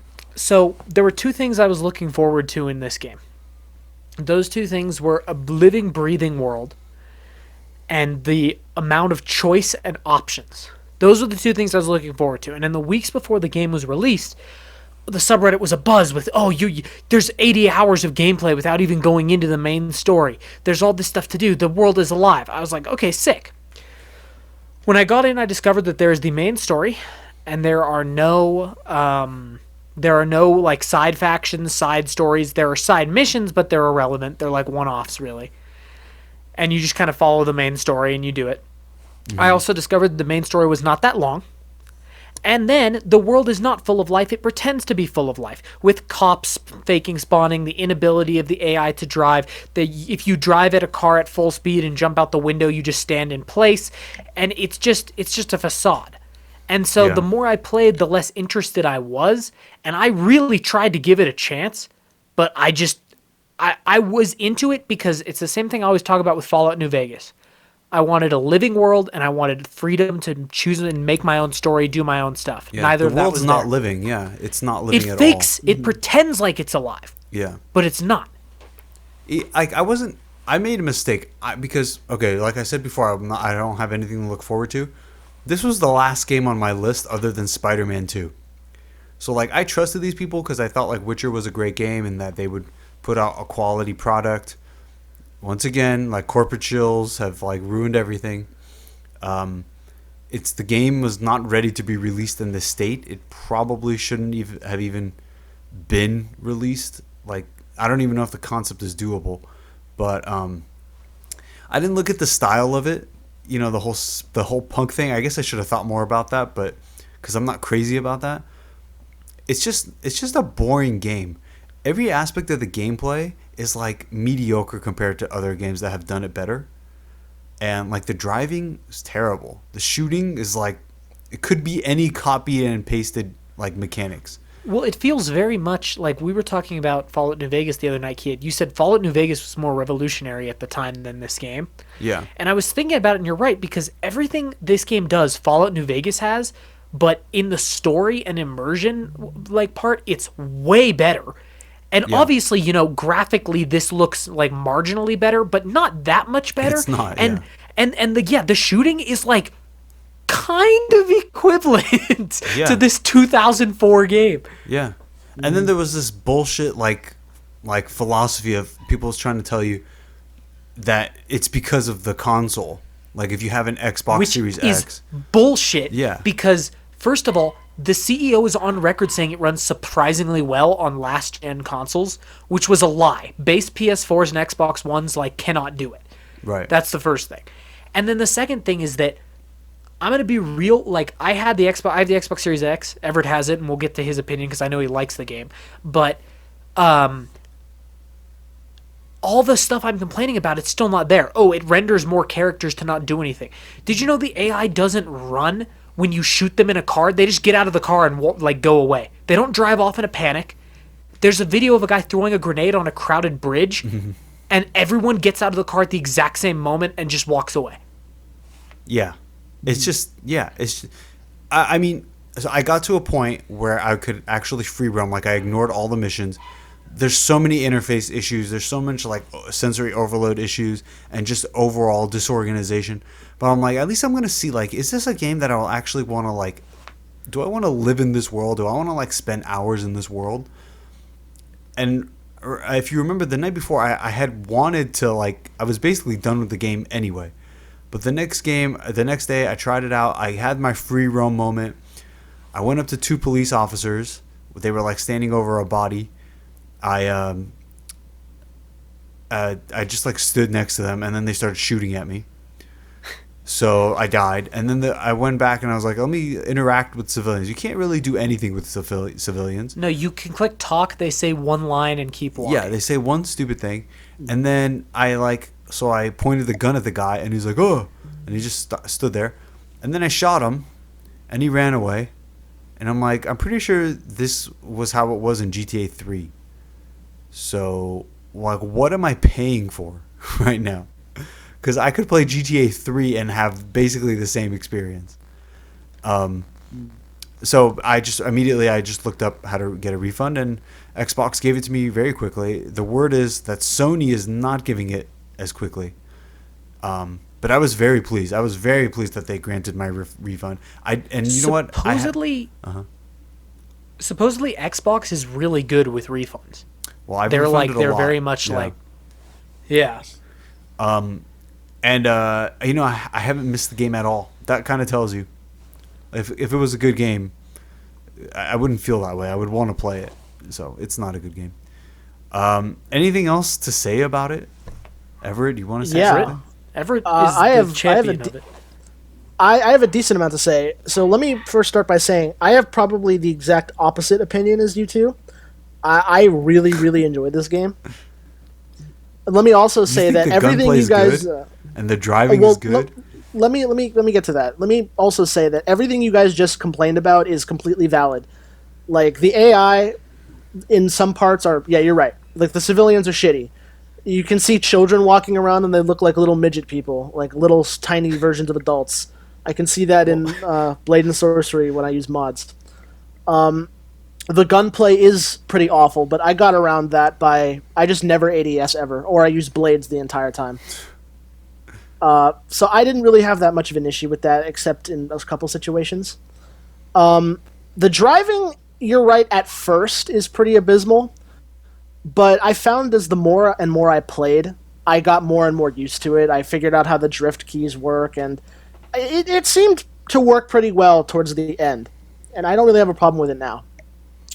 But that being said, also, the customization at first I thought was really good. Like, you can make your character look a decent amount of different ways. However, they don't give you the option to change it at all once you're in the game. So once you make your character once, it's completely done. And there's like the running joke saying like, welcome to the game where you can basically change your entire skeletal structure, but you can't change your hair or anything else like that. You can't change your hair? You can't change your face. You can't change your hair. You're not allowed to get a haircut. The only thing you can change is your clothes, which in my opinion is kind of on the fence. Because there are some styles I really love, others I don't. But that being said, and I made a list, so I'll go one by one. In terms of the side quests, I really enjoy the side quests. This is one of the not only games, but this is like the first game in a long time that I actually really enjoy going out and doing the side quests. The only other two that come to mind right off the bat, I'm sure I can come up with more if I thought about it, but the only other two that come to mind when I do side quests that I like are the two Spider-Man games on PS4. I like doing the side quests there. This one, I like them too. Because when I do them, they seem really fleshed out. They seem to have interesting concepts to them. A lot of them are different from one another, despite having the same function. Like, there's like 17 missions where you have to go hunt down what are called cyber psychos. Each one of them is different. Psychos? Yeah, they're like the people that are so obsessed with augmenting themselves with technology that they go nuts. And like the main, those 17 missions are all the same. Go here, find Psycho, either capture them or kill them. But every single one of them is different, in a different location, with a different person, with a different way to go about how to do it, different enemies, different details that are different. I did 3 of the Cyber Psycho missions. Uh-huh. Pretty much everyone, the details were different, but it was like, go to place, guy, like, attacks you violently, kill him. Well, yeah, that's what I just said. Like, the main basis of the mission are the same. Go here, find guy, kill or capture. But, like, what was really different? Like, I know the backstory was mildly different. I'll give you an example. So there's one I found in the back alley of, like, a building where they had been doing this, like, demonic ritual, and I had to go around and find clues as to what happened and who was where, and the person who I had to fight was in, like, the most, like, last place I would have looked. The place is like filled with blood. There's corpses everywhere, and the person, I had to like really be on my toes because the person didn't use guns. They used blades, and I had to like dodge around. It was a decently hard fight. Another one is I had to go into a mall that the person had taken over. You can't do it loud. You have to do it stealth. Otherwise, everyone will swarm you and murder you. Don't you agree the stealth system in this game? They push you to do stealth, but it's fucking like not great. Yeah, I'm not gonna lie. You're right. Tower, it's pushing you to do stealth, and like you do stealth, like okay, and then guards just like come around the corner, and there's no moment. If there's one guard and you headshot him, it doesn't insta kill him, and then like even if it's a silenced weapon, he gets alerted. You have no room to do anything. You're just fucked. Yeah, the stealth system's a little wonky, but It's not a little wonky. It's bad. It's not. In the portions where I had to use it, I didn't really have an issue. For the most part, I'm not gonna lie, I basically just throw it out the window and go loud every single time because that's what I based my character around. And in terms of insta-killing people, you insta-kill them if you grab them. You're right, the guns don't insta-kill on headshots and stealth. The weapon that I use for the majority of the game are called mantis blades. Those are those blades that you can hide in your arms. You can insta-kill them with that. And that's what I've been doing, and I think that's pretty cool. So but, you're gathering a collection of blades, as it were. I had a really fun time doing that, believe it or not. Would you say in your game you have a sword display on your wall? I don't have a sword display, but it's definitely getting there. Okay, here, moving down my list. So I already went over the customization. That's shitty. You can't change. They need to fix that. They need to add like hairstyles and stuff that you can change. Character developments. So I basically went gung-ho on this game the last few days when I could, because I've been doing other stuff, but I got to the end, and I got through, I want to say, about 4 of the 5 or 6 endings. So I've seen the majority of how the game ends. You've played the game that many times? Correctly if I'm wrong. No, not that many times. What? Correct me if I'm wrong. But the endings are marginal difference. Because I've read what they are. In some ways. It depends on how you played the game beforehand. Let me start by saying, in terms of the endings, the way they go about taking you into the ending is total horseshit. You get to the final mission, you go through it however you want, you get the ending you want, and then when you're done, they say there's still a lot to do in the game. You go back to the last checkpoint you had before you started the mission, and they'll give you all the rewards and stuff that you earned there, but you're basically stuck in that one spot before you do the mission. There's no real end. It's just that will always be the final thing you do in the game regardless. And I didn't really like that, but in terms of the endings, you know what? I liked them. You can go about them different ways. Yes, you're right, there are some marginal differences. About spoilers? No, do you care about spoilers? I'm never okay, playing so that shitty game. Okay, correct me. Just explain me. Tell me if I'm wrong on this. There's the ending where Keanu Reeves takes over your body. Mm-hmm. There's the ending where you get rid of him, but you're probably gonna die. Mm-hmm. And both those endings are basically the same. Then there's the ending where you guys come to an agreement and attack a tower, and if successful, like you both get to live. Okay, so I haven't done 2 of them, but I know what happens. So one by one. So the first one, yeah, you're right. Depending on who you choose, one of the endings is Keanu Reeves takes over your body, and the epilogue is basically him going around town and living out his life and memorializing you and all the people that died. Another one is you purge him from your body, and you get to go live life for the few couple months that you have before you eventually die because the chip like fucked you up. That's my favorite ending, and I'll explain that when I'm done. Another one is you get rid of him, but you become like the legend of the entire city. Like you take over the bar, like the afterlife or whatever it was called, and the game ends with you about to start one of the biggest heists in history. Another one is you just storm the building without any help at all. You and Keanu Reeves against the world. You just go and take down everybody by yourself, and you can get similar endings to that way. One of them I haven't done yet is you hit your head or die halfway through the mission and you end up on a space station and you get to choose whether or not you want the chip out of your head. There's like I said, you hit your head and end up on a space station?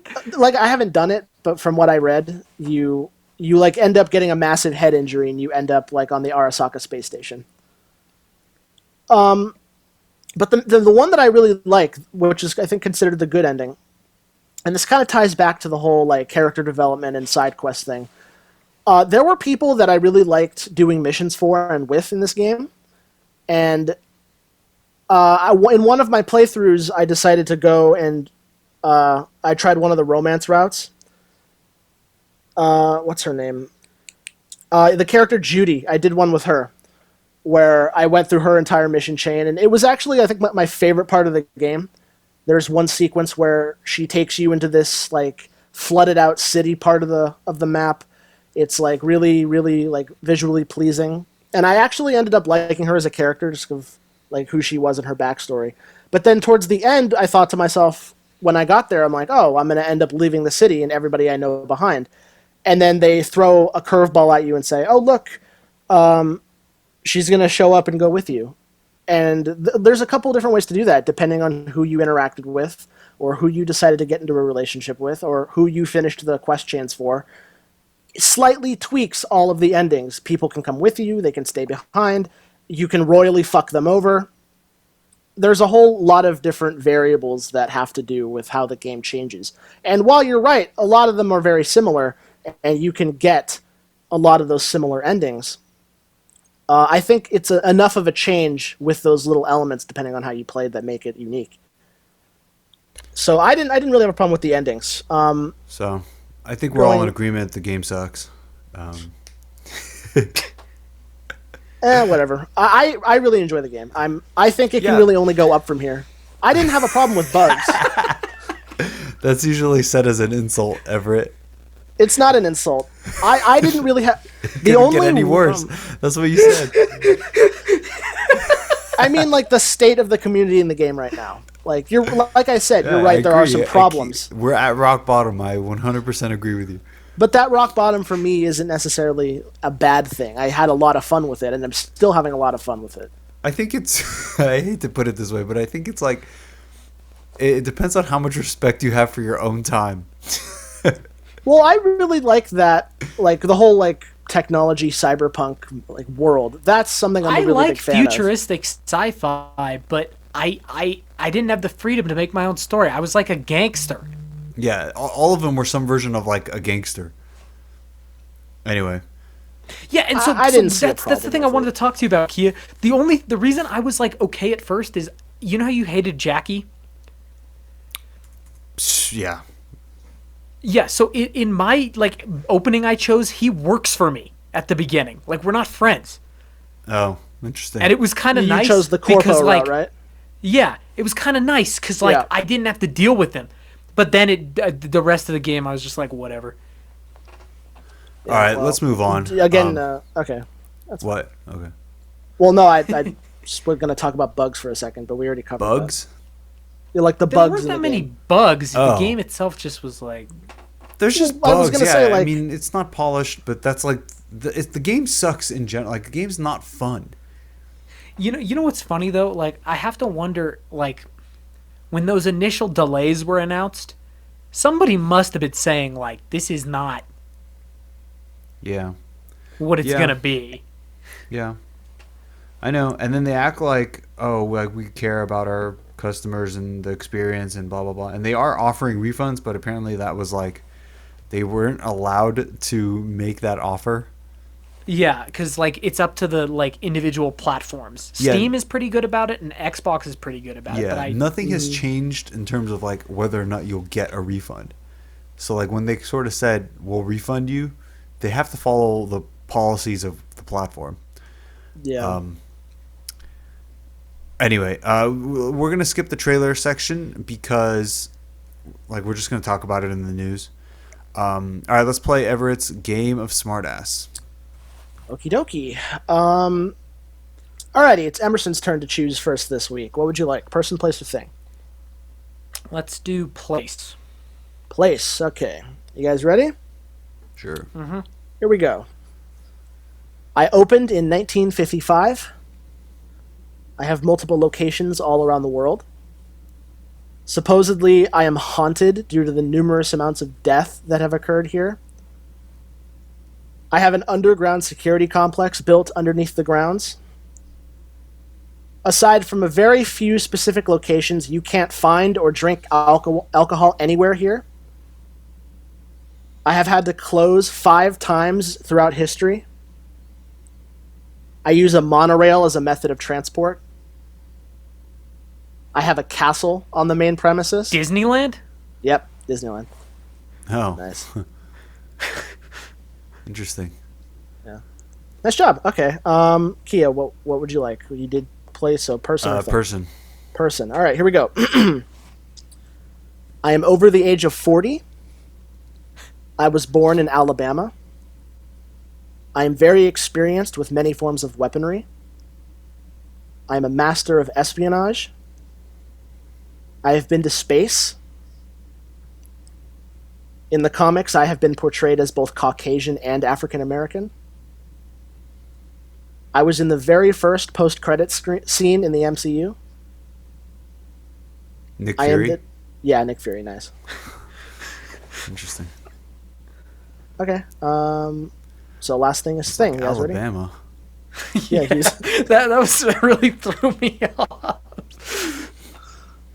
It's all part of the grand design. All right, we're on Thing. Ready? Yep. Here we go. I am made of wood. I am meant to be used with one hand. I have had over 10 owners. I have technically appeared in every film in my series, but have not been focused on until the final few.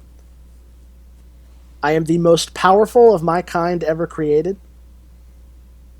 You can buy a version of me in real life online or at an amusement park. I was destroyed by the protagonist of my series. Groot? Nope. Fuck. This is a thing, not a person. Well, Groot could be... yeah, you're fucking right. I was destroyed by the protagonist of my series.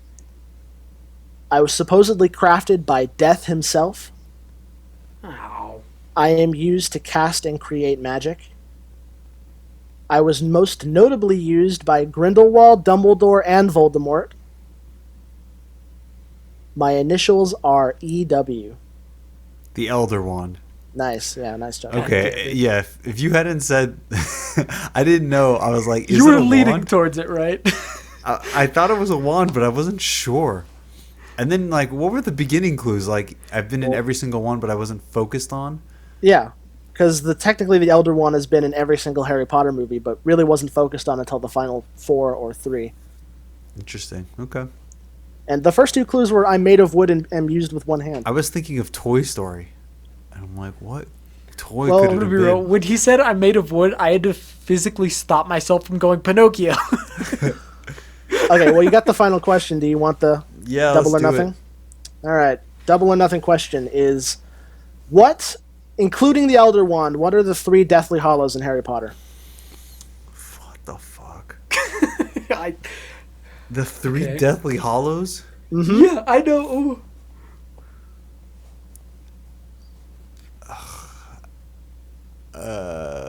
Does he have to get proper names? He has to get all 3 with the proper names, yes. Okay. Well, wait, he has one of them, though, the Elder one. He has one of them, but Deathly he needs the others. Hollows. The old Hollows. Do I get a chance to answer if he fucks No, up? it's only his Fuck! question. Frodo.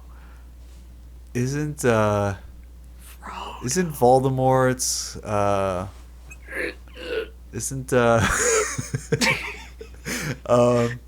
I'm trying to think what the fuck was in that movie. Deathly Hollows. Frodo. Yeah, I don't know. Is there a ring in Harry Potter? I don't know. That's not what I'm fucking talking about. Don't give him hints, Emerson. God damn it. All right. I mean, is it like jewelry that Harry wears or something? I'm not giving you hints. All right. Is it? I mean, one of them has to do with Voldemort, right? It has to do with Voldemort. The Deathly Hollows. I'm not giving you hints. Are they people? God damn it. I'm not giving you hints. All right.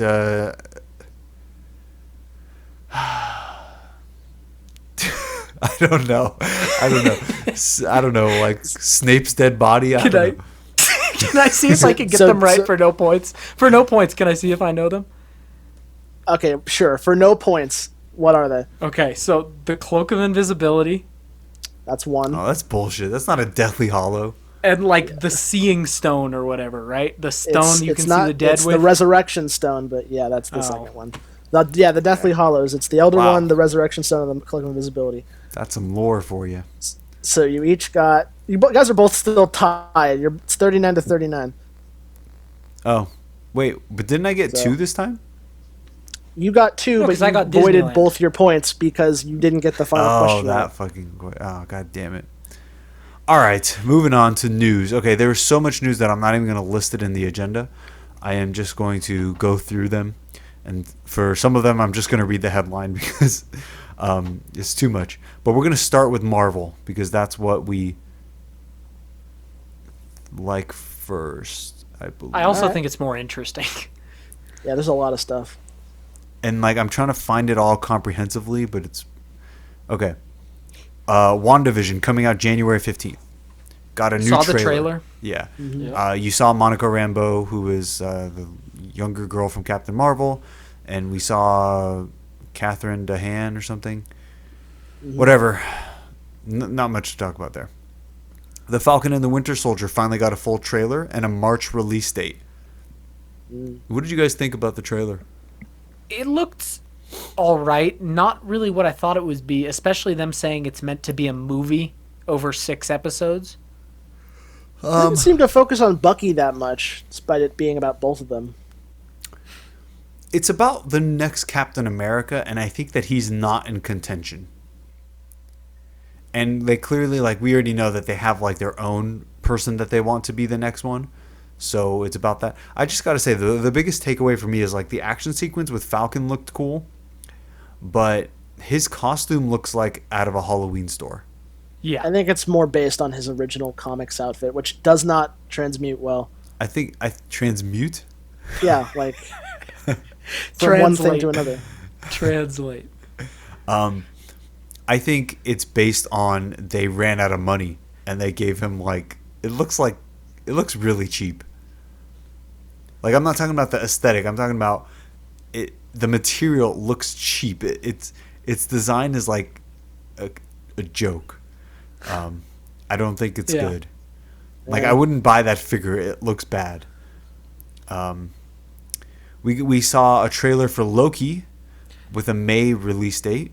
That actually looked better. Like, I'm more interested in it now than I was. So we're going January, March, May for 3 new Yeah. things. It did look better. There's so much you can go through and like sort of break down, and people will do a better job. But there's like a lot of weird shit in that trailer. Yeah. So it'll be interesting. It looks like he's going to start off as a bad guy doing mischief, and then it's going to be like, hang on, we need your help. Hawkeye is premiering late fall 2021. Haley Steinfeld will be Kate Bishop, which we already knew from the set photos. Okay. It looks like Hawkeye might be going deaf like he did in the comics, but I don't remember why.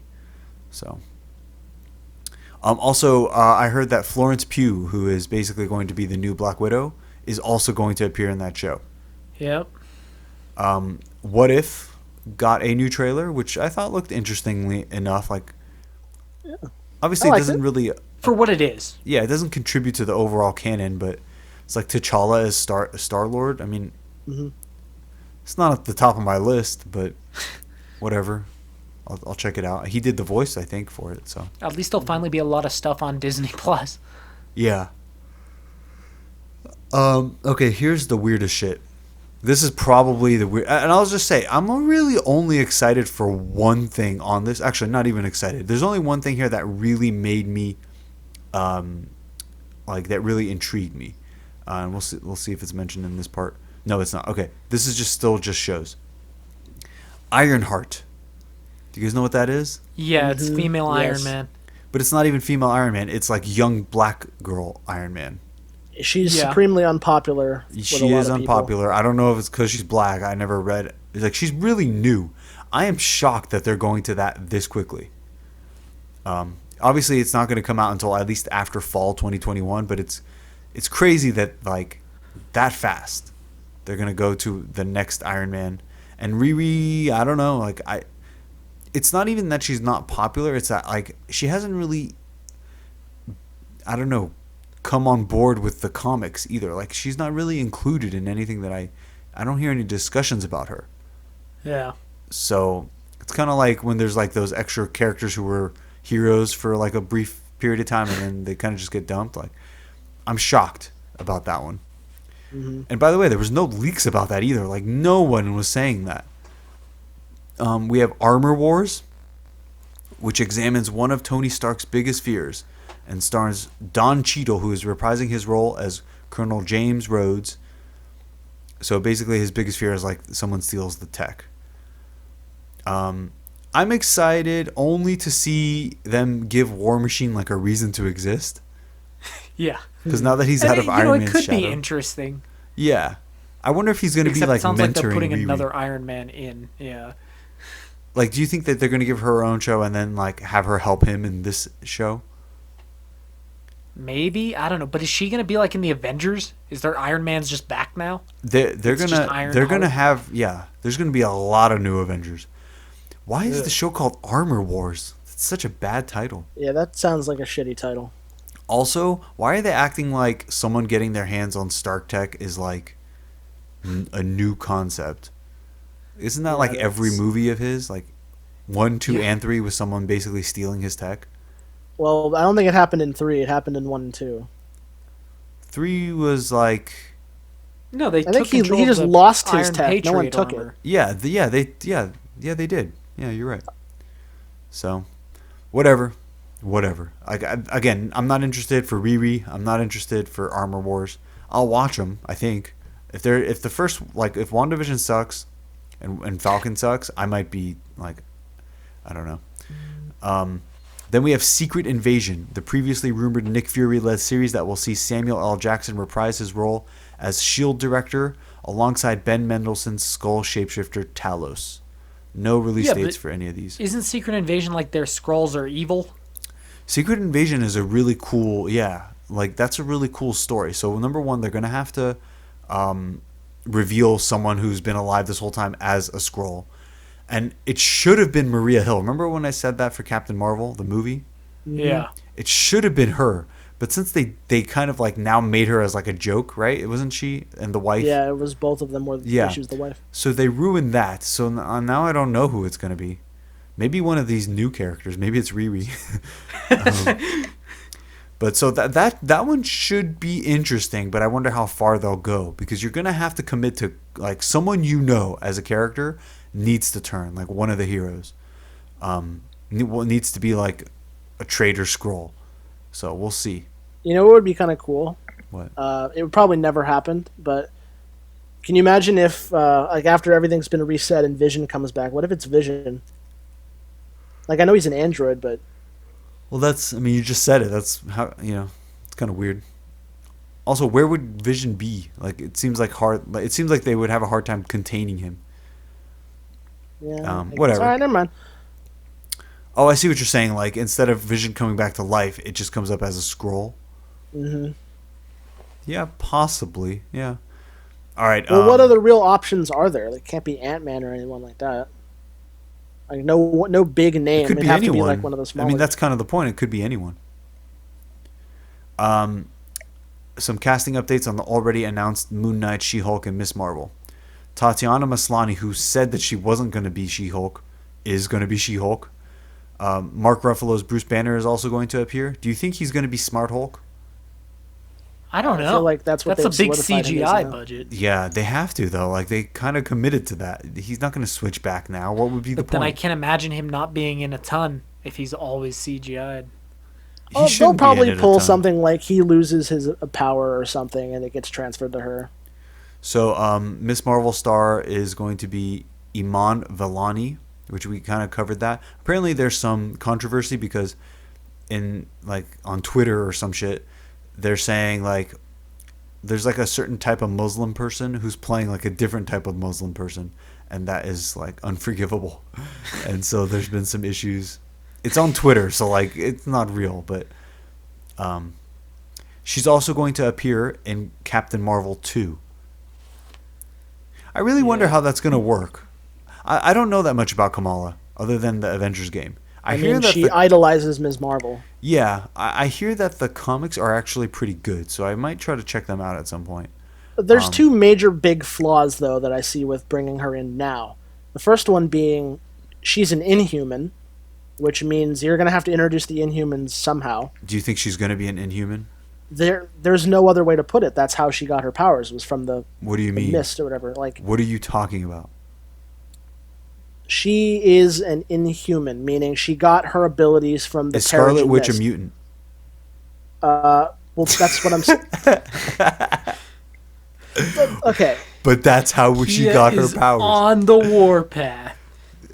Like, you always get stuck on like how they wrote it. Like, they could just write it a different way. Okay, fine. You want to throw that one out? The other one is... What do you mean throw it out? There's a clear precedent. Like, if that group is not in the universe, they will just give them their powers some other way. They'll rewrite it, and that's a small nitpick. They'll rewrite it. They'll make it different. The other one is if they bring her in, then there's like no real reason to bring in Mr. Fantastic. It's the same power set. It's two of the exact same characters. Yeah, I mean, we're hitting that point where it's like kind of oversaturation in terms of heroes. Like, there's way too many heroes. And also, like, if there's her, why do we even have Captain Marvel? Like, do their power sets complement each other? I don't. No, she's borrowing her old name. Is the thing. It seems like Captain Marvel should be dead before we get whatever. Feige noted that the shows will continue to interweave with the greater Marvel Cinematic Universe. So I think that's good because some of these smaller characters really don't deserve movies. Also, one thing you have to remember about movies is there are only so many weekends in a year. And that really makes things complicated because if every movie you put out is $1 billion, but then they're like now starting to compete with each other because you want to make more, you have to make more in order to like keep growing. But it's like there's not enough spaces. You're going to kill the movie theater industry because no one else can even compete with Marvel movies right now. Imagine a world where you have Marvel movies every week. You're not going to see any of those other movies that are out. Exactly. It devalues it too. It does. Right, oversaturation of the market. It does. So these shows, like, and I also think the subscription models are probably more lucrative. In the long run, absolutely. In the long run, yeah. So I think this is a smart play. Anyway, Marvel Studios is working on a new Guardians of the Galaxy holiday special. Anyone interested in that? No. Yeah. Directed by James Gunn. The special will film alongside the upcoming Guardians of the Galaxy Volume 3. There's also a I Am Groot, a series of short films starring Groot. Wow. Not for Nobody me. asked for that. Yeah. Well, maybe kids did, but all right, movies. This is the section that has the most interesting bit of news. Feige confirmed that Black Panther 2 will not recast the late Chadwick Boseman, which is fine. The film set to be directed by Ryan Coogler is still set for July 2022, which is interesting because, he was planning on T'Challa, so he rewrote the script and they're not pushing it back at all. Maybe that's okay. I don't know. It seems a little fast. If I was a betting man, I'd say that this one's not going to be as good as the first one. This one is probably my most annoying bit of news. A third Ant-Man film, Ant-Man and the Wasp: Quantumania, is officially in development. Peyton Reed will return to direct, as will Paul Rudd, Evangeline Lilly, Michael Douglas, and Michelle Pfeiffer. So right away, when Captain Marvel wasn't that good, even though it made $1 billion, they didn't ask those same filmmakers to come back. Yeah. And I think the first Ant-Man is like on the higher end of the Marvel movies, but the second one is not. Yeah. Yeah, no, that one was awful. I'm surprised. Awful, it was mediocre. Yeah, I'm surprised that they brought him back. Because, you're basically throwing that movie away. I'm not saying he can't surprise us, but if you're saying more of the same, that's not... You need something better. And then Quantumania, I'm kind of sick of quantum things. Yeah, I've had enough of that. For a while. Quantumania will also introduce Jonathan Majors as Kang the Conqueror. You guys remember Jonathan Majors? Yeah. Remind me. He was in the Da Bloods. He was the son. Oh. So he is Kang the Conqueror. I don't know. That's a weird casting. I don't know but who knows? I don't know what to expect. He's one of Marvel's biggest villains, and so that I don't know. I feel like they're going to introduce him, but it's not going to be resolved. You know what I mean? Yeah. Okay. It would be a big mistake to kill Kang the Conqueror in that movie. So, and then here's the other thing that's not even reported here. They recast Cassie Lang again. How, older or younger? Yeah, I heard this. She's younger. And she didn't know. She didn't know until the announcement, apparently. She didn't know. Yeah, they didn't even tell her, which is fucked up. Also, like, she did fine in that scene in Endgame. Why would you recast her? So everyone's like, I mean, and people just say stupid shit. But people are like, well, they want someone with a bigger name. It's like, no one knows that other girl. She's in a movie called Freaky, which I don't even think is out in the United States. And even so, and then she was also in Supernatural a little bit. And, like, that's not a name. Like, you're literally talking about Iman, whatever the fuck, as Miss Marvel. Like, she's leading the show. No one's ever heard of her. Meanwhile, Ant-Man's daughter has to be played by a known actress that is not even really that known. You're gonna throw away the actress you have for your continuity. As soon as they start fucking with the continuity like this, like, it's like when Edward abdicated the throne. It's like, as soon as you start fucking shit up like that, people lose confidence in the whole thing. Yeah. And even though this is a small one, like, basically what you're telling me is, like, I can't get invested in any of these characters that are being introduced because you might recast them. And, like, now I'm taking a step back from the whole thing. Because we have what happened, and moving forward, like, I don't know what's what anymore. And it is a small role, but I like the actress, I like the character, and don't fuck with it. Anyway. Doctor Strange and the Multiverse of Madness will tie into both the upcoming WandaVision and the third Spider-Man movie. So it sounds like, Kia, you were the one who said you think that, like, the Multiverse of Madness is going to... That explains why all these people are in the next Spider-Man movie. Oh, yeah. And there's even, like, more from last week. Yeah, I know. So Doctor Strange will also be appearing in the still unnamed Spider-Man sequel. Okay, yeah. So it'll tie into it, and he's also going to be in it. This is the most interesting piece of news, this next piece right here. They're making a Fantastic Four movie with director John Watts. Anyone know the significance of that? I don't know the significance of John Watts. He did Spider-Man. He did Homecoming and Far From Home. Really? Oh. Interesting. Huh. So they gave him Fantastic Four. So think about that. Okay, he's making Spider-Man 3. Why don't they give him Spider-Man 4? Anyone know?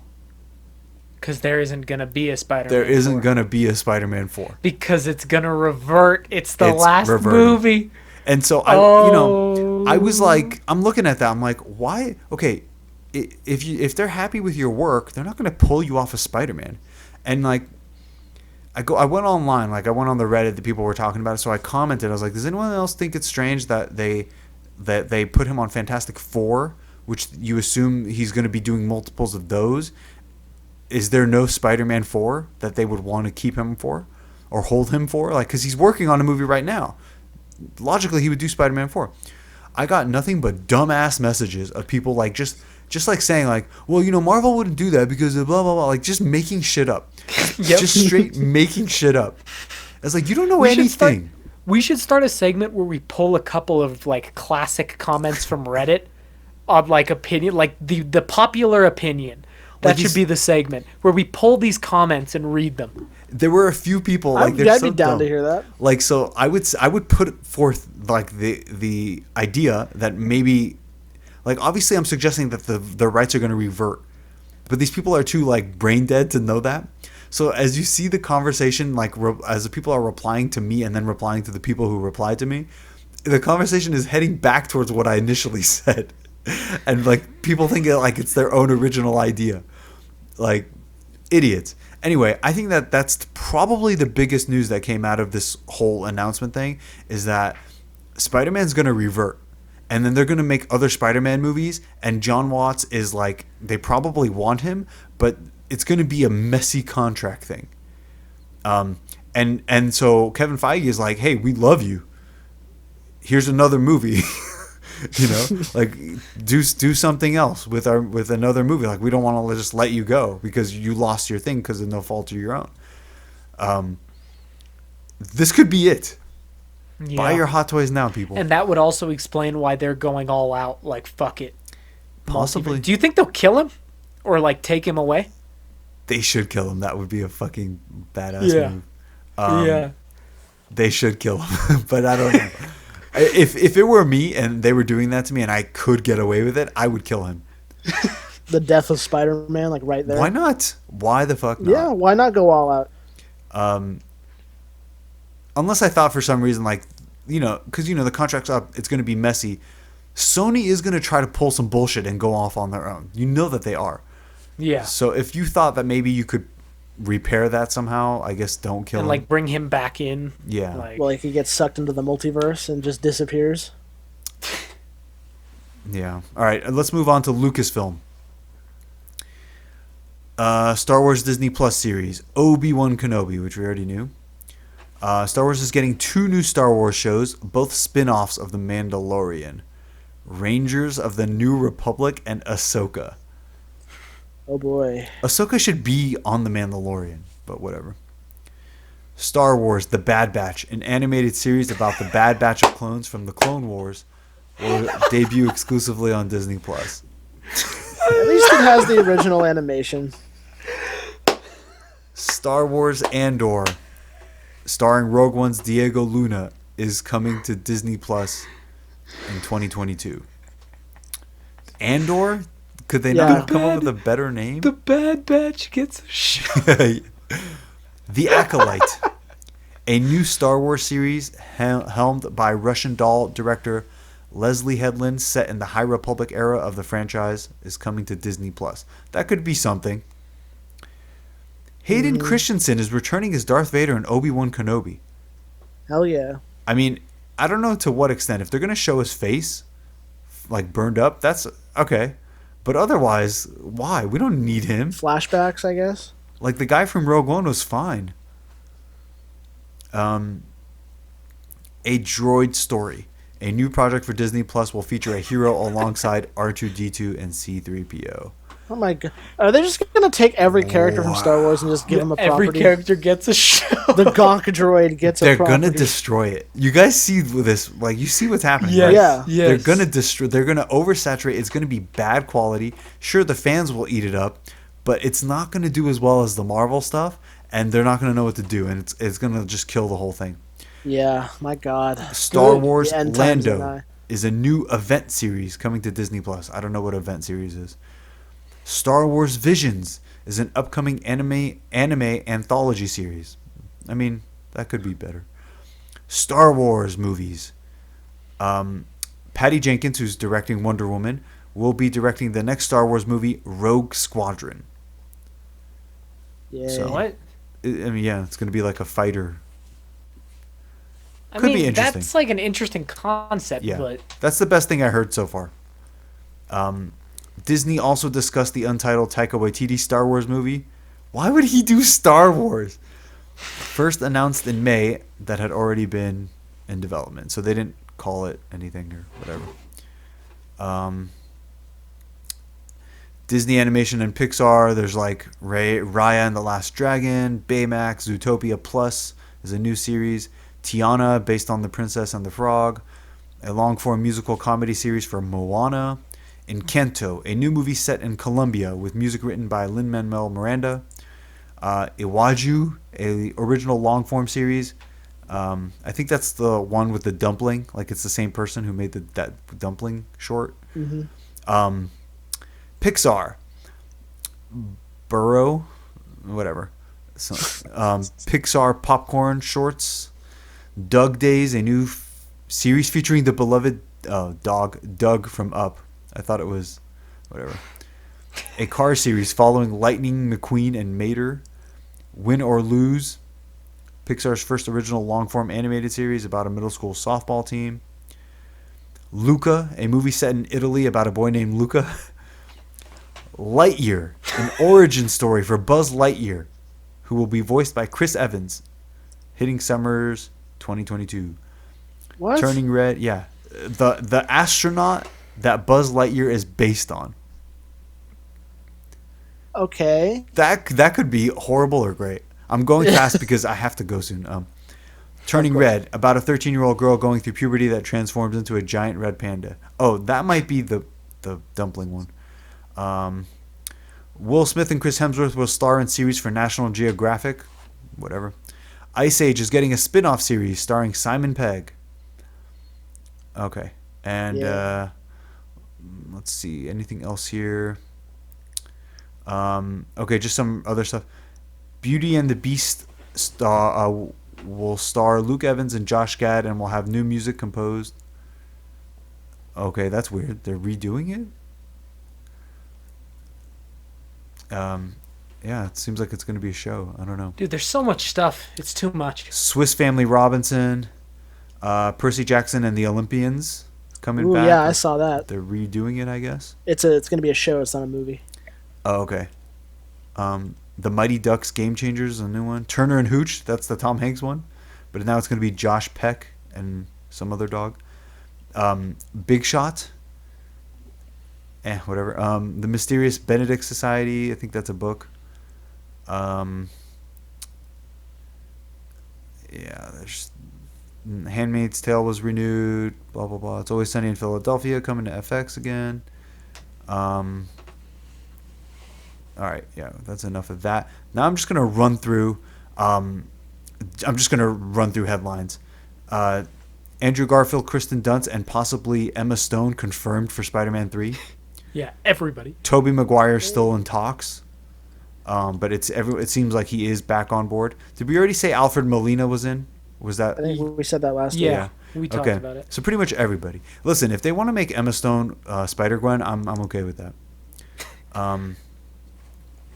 Moving on, Joe Manganiello is talking about how dark Ben Affleck's Batman movie would have been. Whatever. New Gods director Ava DuVernay shares a status on her Dark Gods movie, or whatever, New Gods. What was it called? New Gods. This surreal year has given us time to dig in even more, enjoying going even deeper into the mind and musings of Jack Kirby. Okay, whatever. Let's see. Godzilla vs. Kong has the lowest budget of all Warner Brothers MonsterVerse movies. Okay. That's a good sign. Just looking. Actually, might be a good Cobra sign. Kai got a season 3 trailer. Yeah, I saw that. Charlie Cox is reportedly returning as Matt Murdock in Spider-Man 3, possibly as Spider-Man's lawyer. The CW Superman got a new costume. Let's see. Apparently there's a Zorro female-led reboot. Patty Jenkins, Wonder Woman director, trashed Joss Whedon's Justice League, saying she has no interest in watching it. Tobey Maguire reportedly attended a costume fitting in L.A. God damn, we're going to be here all day. Black Widow is still going to be a theatric release. Johnny Depp reportedly tried to get Aquaman star Amber Heard replaced as Mira.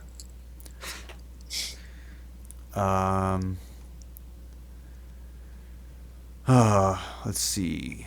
There's so much. There's so much, and it's like okay, I'm hitting the news headlines that were about the announcement, so I'm trying to go past them.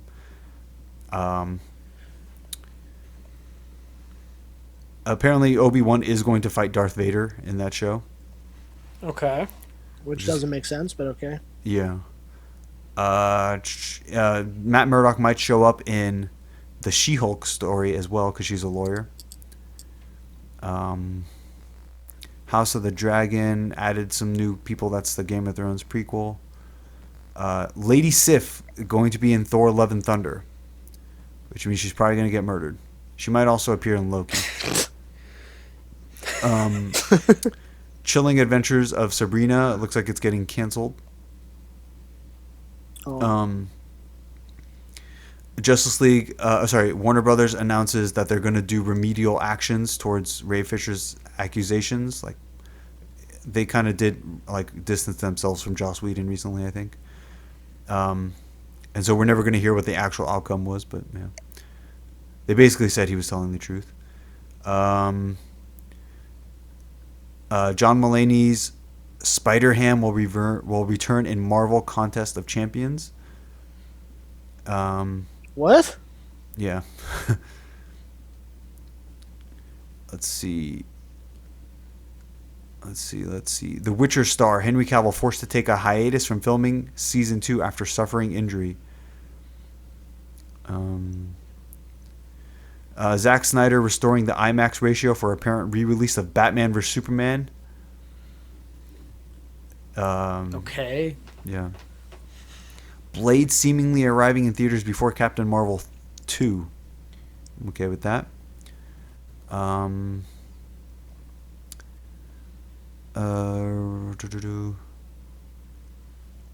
She-Hulk. They're talking about bringing Thomas Hayden Church's Sandman and William Dafoe's Green Goblin to Spider-Man 3 as well. Zack Snyder's Justice League will likely be R-rated and may get a theatrical release. Isn't it like 4 hours long? Like they were going to cut it into 4 episodes. Yeah. The Punishers from 2004, Thomas Jane wants to direct a Punisher movie with John Bernthal. Amber Heard talks Zack Snyder's Justice League reshoots and says, "I fucking love nerds." Okay.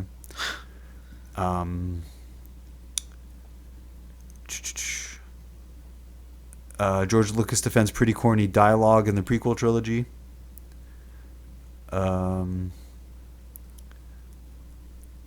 Loki rumored to feature an appearance from King the Conqueror. Speculation mounts that Jake Gyllenhaal will return in Spider-Man 3 as Mysterio.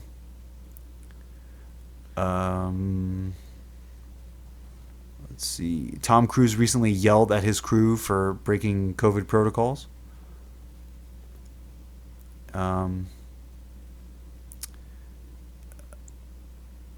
Christopher Nolan says he didn't have final say over the movie's release. He expands on his criticism of HBO Max's deal. Got to be almost to the top here. I think that's it. Yeah. There's also now a rumor that Dane DeHaan's Green Goblin will show up in Spider-Man 3. Jesus. Luke Cage star Mike Coulter is open to returning to the role, but says he's not holding his breath. So, yeah. So next weekend, I'm not going to be here. So we should probably... And then Wonder Woman comes out on Christmas anyway, so we'll do it like sometime after Christmas. And then probably shortly after that, we'll do our review, because that'll be almost like 2 weeks. Okay. Around that time. So, right? Do I have that right? So, like this weekend, we're not going to do one. Then we have to basically wait till next weekend to do our awards. Yeah, and then... So, yeah. We'll do our awards the same weekend as we do Wonder Woman, and then we'll catch up with Forrest Gump or Inception if you guys want the week after that. Yeah. All right. Absolutely. I will see you guys next time. I will see you.